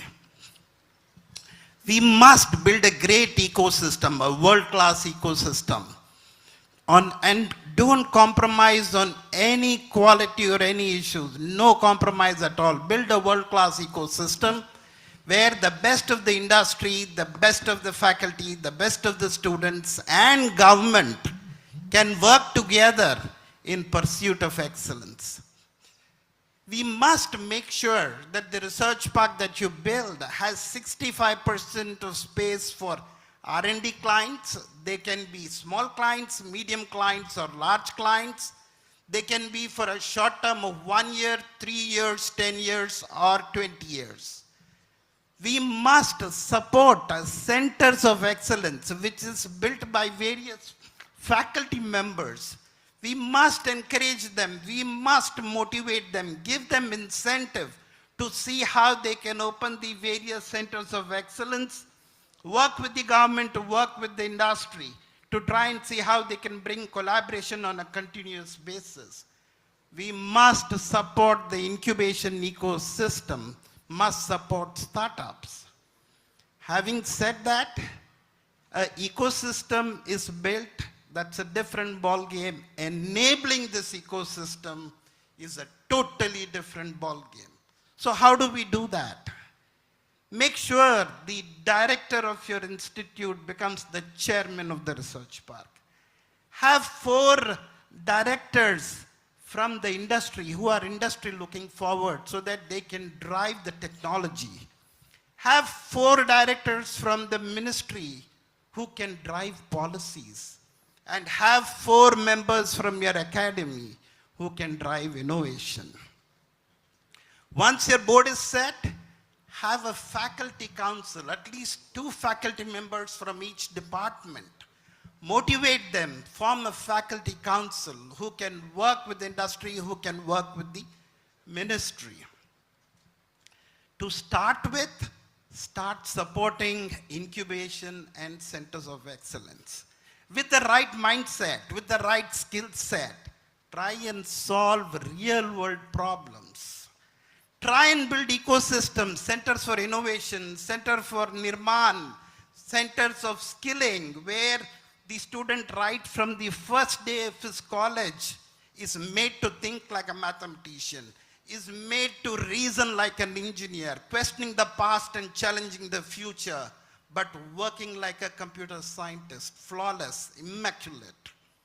Create the right mindset, and then see how skilling can happen, all these soft skills that are required in terms of 3D printing or electronics or AI, ML, whatever is there, make sure that the students are skilled and they can move from the idea stage to prototype stage, from the pre-incubation space, from these centers of Nirman, from these centers of incubation, and then try and see how they can get incubated at the research park ecosystem. Enable the industry person, have 1 industry person every week come and talk to the faculty council, talk to the students. This way the industry academia interaction will enhance. Make sure that you make it easy for the industry to come and set up their R&D centers in the research park. Keep the rentals really low to try and see that how you can keep the per square feet cost of R&D at its minimum. That is an advantage to it. I'll talk about it a little later. Enable, make sure what you can give through our ecosystem. There can be a 1-year agreement, there can be a 3-year agreement, there can be a 10-year agreement, there can be a 20-year agreement with the industry, and the revenue for the sustaining this ecosystem will come from the rentals that you get from the industry, because they are setting up of their R&D centers in the research park, collaborating with the academia, and you have the best of the students at your doorstep to see how you can work on technology. The idea is always for giving. What can you give? What can you offer? The very thought of doing good to the ecosystem, even before speaking or taking action, is the starting point of collaboration, is the starting point of partnership. The ability to take everybody together is the starting point of creativity. The ability to be committed to your purpose rather than be attached to any particular process is a must. It's called aparigraha. You must see what you can give to the industry, how you can build partnerships. We must understand the fact that technology development cannot happen without the industry handholding it. We must have a strong team which helps in building our industry academia interaction. We must have a strong marketing team. We must have a strong infrastructure team so that we can provide world-class infrastructure for our R&D clients, for our centers of excellence, for our startups who are operating from the research park. These are some of our insights, our experiences that I have seen from a thriving ecosystem, where we stand tall today with 1.6 million square feet of R&D space. Total project cost 60 million, annual revenues 8 million, 125 R&D clients, 13 centers of excellence, 450 startups with 2 unicorns. The total valuation of our startup ecosystem stands at almost close to about 50,000 crores. So that's probably about $5 billion US. I firmly believe when the best of the industry, the best of the academia, the best of the students and the government work on a common platform, will lead to research and development, will lead to innovation, and will lead to incubation. If you still don't believe, come to my master class. I take this opportunity to invite you all to IITM Pravartak, to IITM Research Park. See yourself. There's nothing new that I have said. All I'm trying to say is believe in the ecosystem, believe in yourself. Whatever you discussed today in the first panel or the second panel, we have already crossed. We only had about $10 million as a grant from the government. We took a $10 million loan from the bank. Everything has been paid off. And today we are generating cash surplus of almost close to $8 million year on year. Firmly believe this is the best way to do R&D is through industry-academia interaction, where the best of the students can contribute, the government can contribute, drive policies, make sure that the money that goes in for R&D, they get enough tax exemption. There was a scheme in India where if you give 100x, you're getting 125x tax exemption. So this is my small insight on what we have seen, what we have done at IIT Madras Research Park. Take this opportunity, reach out, because blessed are those who seek, who reach out. Thank you. Thank you, Mr. Mutha. Just very quickly, can you touch upon, can you give more details on what IIT Madras has been doing, like beyond what you said? How can, I mean, it is understood that collaboration between industry and academia is critical, but can you give some examples of any such agreement from IIT Madras which would be helpful for our audience? So from IIT Madras, one of our other initiatives is how we can build partnerships with other universities. I myself have been involved with IIT Guwahati, with IIT Bhubaneswar, with Jharkhand University of Technology. We are also trying to build partnerships overseas. We are in progress with a discussion with Sri Lankan universities. We are in discussion with the Tribhuvan University in Nepal. Ideas to see how we can build partnerships, how we can do joint faculty development programs, how we can have student exchange programs. We have a master class on mastering your startup journey. We are also trying to see how we can do joint faculty development programs to see that we can reimagine education in the AI world. The more we talk about it, the more it falls on skilling and reskilling and upskilling. And IIT Madras, with our director being so open-hearted and open-minded that he's willing to collaborate, share his knowledge, share the IP that has already been done to see how other partners can also develop. For a classic example, the entire Supreme Court LLMS for their Supreme Court cases has been done by IITM Pravartak. The entire language translation using Bhashini language conversion for our parliament has been done by IITM Research Park. We are working on the digital auscultations, of digital stethoscope. We are working on dialysis machines. We are also trying to see how we can build, instead of large learning models, can we do small learning models? We are collaborating with the Army. 16 projects are in progress. We also did the safe, secure Army mobile phones called Sambhav, which 35,000 numbers is already deployed with the Army. So I'm sure these safe, secure phones can also be done for the general public. You're most welcome to collaborate in whichever field you want. We have 650 faculty members, 23 departments, and as I firmly said, blessed are those who reach out, those who seek. Thank you. Well, thank you so much. I think we are really over time. But there is one question from the audience. Maybe very quickly we can answer one question. This question is for UGC, right? But I will request Professor Sujiva also to chime in. So the question is, do you think the universities are open to private partnerships? And how do you deal with red tape, some of which Professor Sujiva alluded to get agreements through? Very quickly, please, maybe in 30 seconds. Okay, let me start. Yes, universities are open to private partnerships, and I think almost all the universities should be having this one in their strategic plans. So I'm sure that there's no question on this one. And the next one is how come to having partnerships formally, that is through MOUs or agreements. Of course, if it is local partnership, I don't see any issue with this one. The universities can decide, the council can decide their own, and then go on these MOUs and partnerships, and this won't take definitely much time. It doesn't need to come to the UGC or the government level. It happens only if you go with the foreign partnerships, because there were certain issues in the past, and that was the reason actually this procedure has been adopted.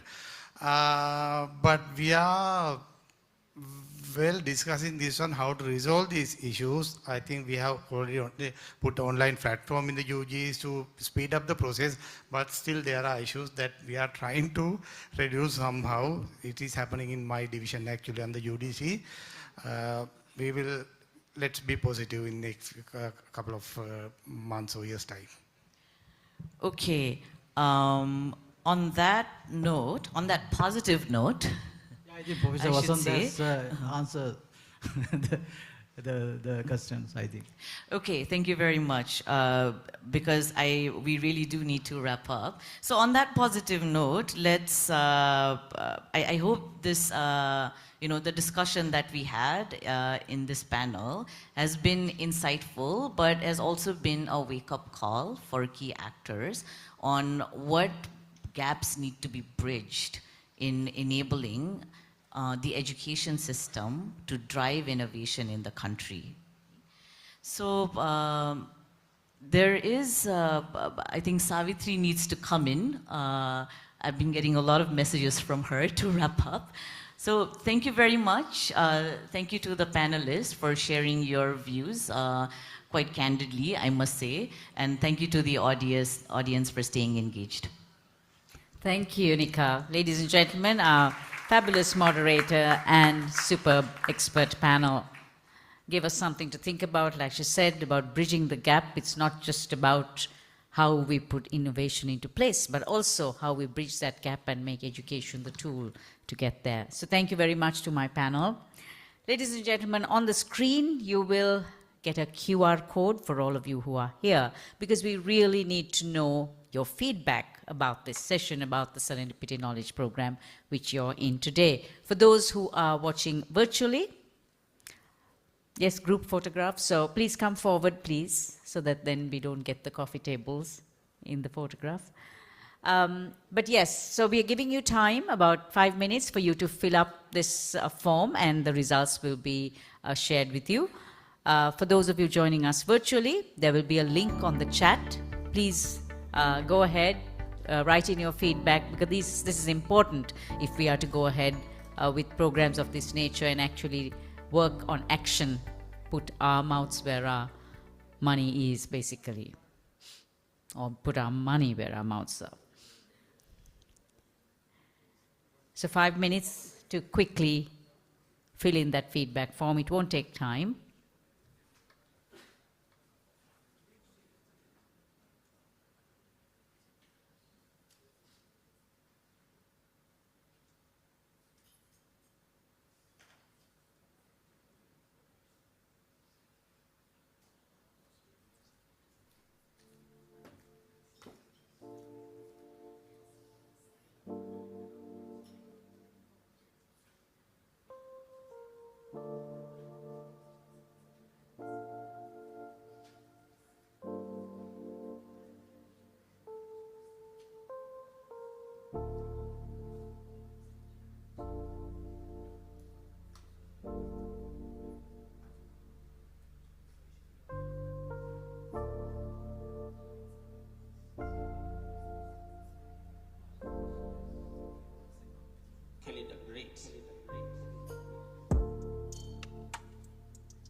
Is there anyone who needs any more time?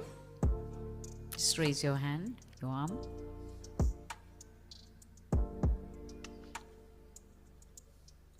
Can we move forward with the closing remarks then? Okay. So to deliver our closing remarks, we have two people. I'd like to invite the first, who is Ji-Sun Song, Director, Human and Social Development Sectors, Department 3 of the ADB. And then she will be followed by Shinanthi Ratnayaka, Director General, Department of National Planning, Ministry of Finance Planning and Economic Development. They will deliver the closing remarks. May I invite Ji-Sun Song.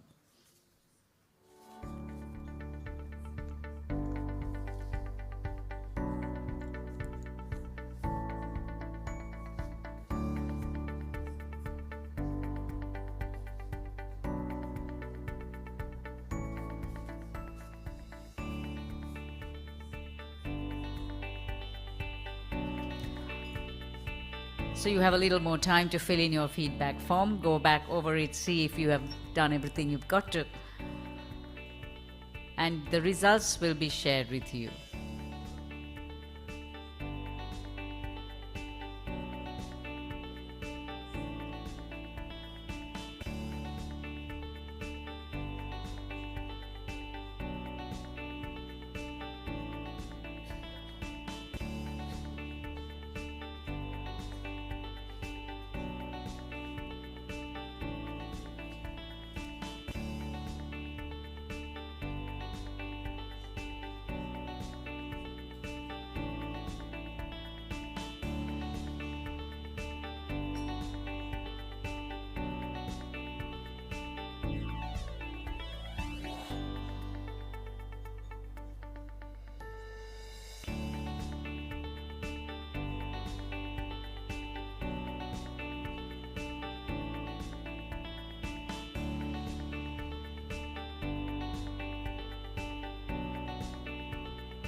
Yep, we would now like to invite Ji-Sun Song to deliver her closing remarks.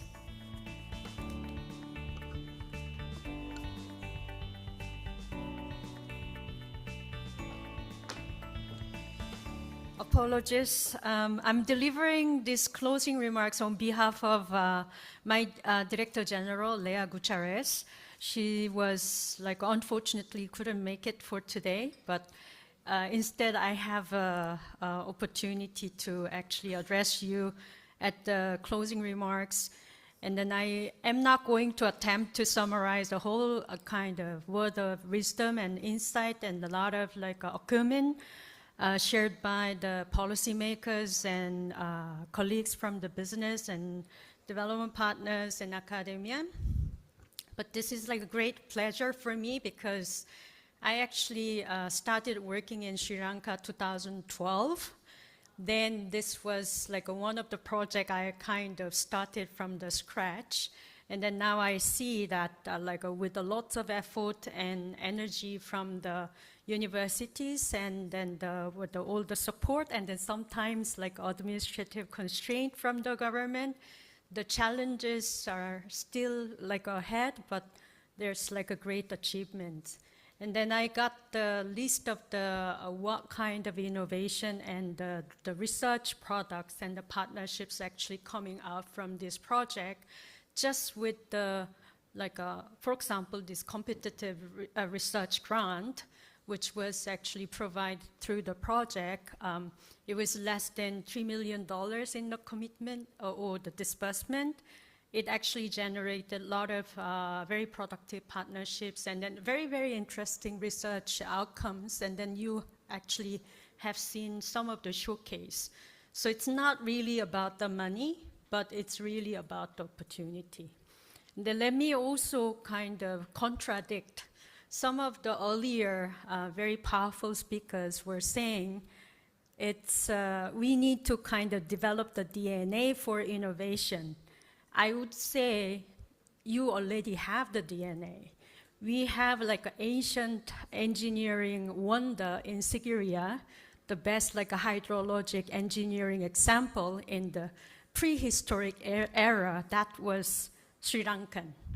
So I do not think Sri Lankans, your children, does have the DNA. We don't need to nurture that DNA, but we need to create the enabling environment for this innate DNA is actually flourishing, and then giving us the wonderful results of their creation and creativity and innovative results. So we are very happy to continue with this journey with the government counterpart and academia and other institutions in Sri Lanka, as well as our international partners. It's really a kind of wonderful opportunity for us to kind of recap and re-energize our thought and mind for this a great journey for the further reforms. And then with the very, very open-minded government leadership in place, I kind of feel really sky is the limit. So let's just really focusing on the mission, not bogged down by the nitty-gritty problems that will kind of getting into this a vision discussion as we go forward. But let's not lose the sight. Our eyes should be solely on the mission and vision. Our hands and feet should really resolve all these problems that may kind of obstructing us to make the progress towards the vision. Thank you very much for all the attention and participation today. Then apologies if we couldn't really answer all the questions, but we are here. So we'll kind of continue the conversation. Thank you very much.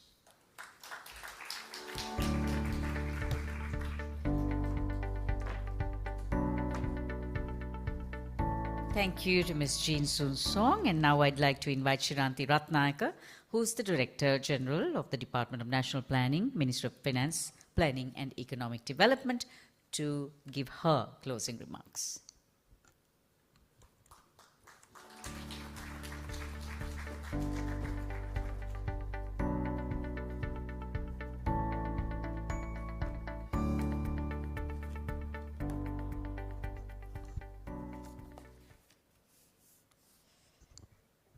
Good afternoon to everybody.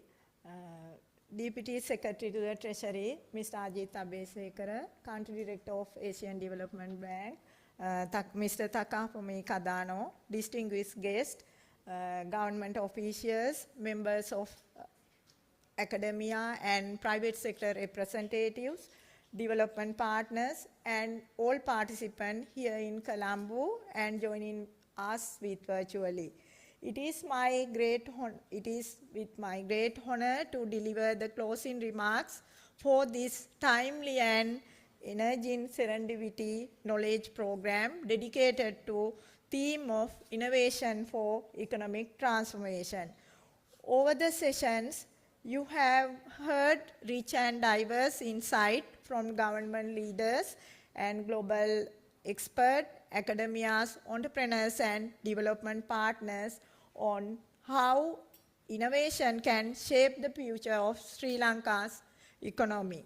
What has been clear that innovation is not a luxury or an afterthought, it is an imperative. It is the engine that drives productivity, competitiveness, and inclusive growth in today's dynamic world. Today's discussion reminds us that innovation ecosystems do not emerge by chance.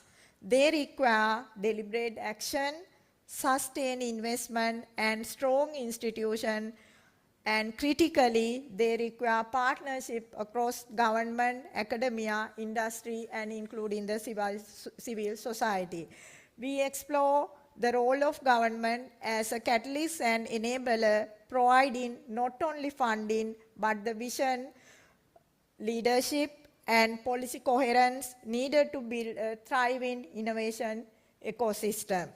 Government plays a critical role in setting national priorities, de-risking early-stage innovation, and aligning regulatory framework with fast-moving technological advancement. Through effective public policy and strategic investment, the state can foster an environment where creativity, experimentation, and responsible risk-taking are encouraged, are rewarded. We also delve into the vital role of universities, not just as institutions of higher education, but as engine of innovation. To realize their full potential, universities must be empowered with the autonomy, resources, and partnership necessary to drive cutting-edge research, translate ideas into real-world solutions, and nurture entrepreneurial models, mindset among students and faculties. Strengthening the linkages between academia, industry, and government can unlock powerful synergies and accelerate the commercialization of knowledge. So, at the same time, we acknowledge the significant barriers that continue to inhibit innovation in Sri Lanka. These include inadequate regulatory framework, fragmented institutional coordination, limited access to finance and technical expertise, and gaps in digital infrastructure and human capital. Weak collaboration between research and industry, and limited mechanism for recognizing and rewarding innovation. Addressing these challenges will require strong reform, capacity building at all levels, and sustained commitment from all stakeholders to drive a coherent, inclusive, and future-oriented innovation agenda. The government is currently taking necessary remedies for this.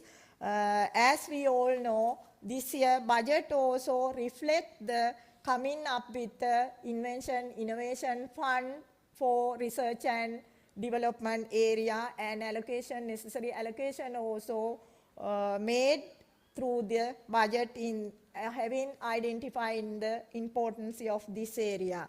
The Serendipity Knowledge Program has been designed precisely to create space for reflection, dialogue, and partnership building for the innovation ecosystem in Sri Lanka. And today's event has done just that, but our work does not end here. Let this be the starting point for a deeper and sustained commitment by all of us to shape a national innovation ecosystem that is inclusive, future-ready, and unique Sri Lanka. So, in closing, I extend heartfelt thanks to particularly Asian Development Bank for facilitating this event, and our government counterpart, keynote speakers, panelists, and all participants across sectors and discipline for your thoughtful engagement. And also, I want to give my special thanks as well as to those who join us virtually, making this a truly hybrid and global exchange of ideas. Let us take the moment for today and turn it into actionable strategies, collaboratively initiatives, and long-term partnership. Together, we can support Sri Lanka's journey towards a more innovative, resilient, and prosperous future. Thank you.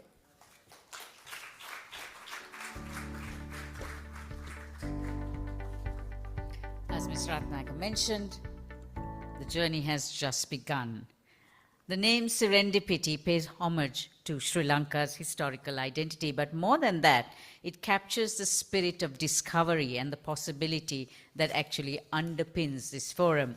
So today, we have started new conversations, we have leaned into new perspectives, and we have opened our minds. Take that thought with you. There's much to be done. There's a lot to be done. Innovation cannot work in isolation. Innovation has to be part of that economic transformation. Ladies and gentlemen, thank you for being here. Thank you for all the contributions you've made in helping us put that journey forward and take that first step. There are many more steps up that mountain, but we will get there. Do stay on. Enjoy lunch.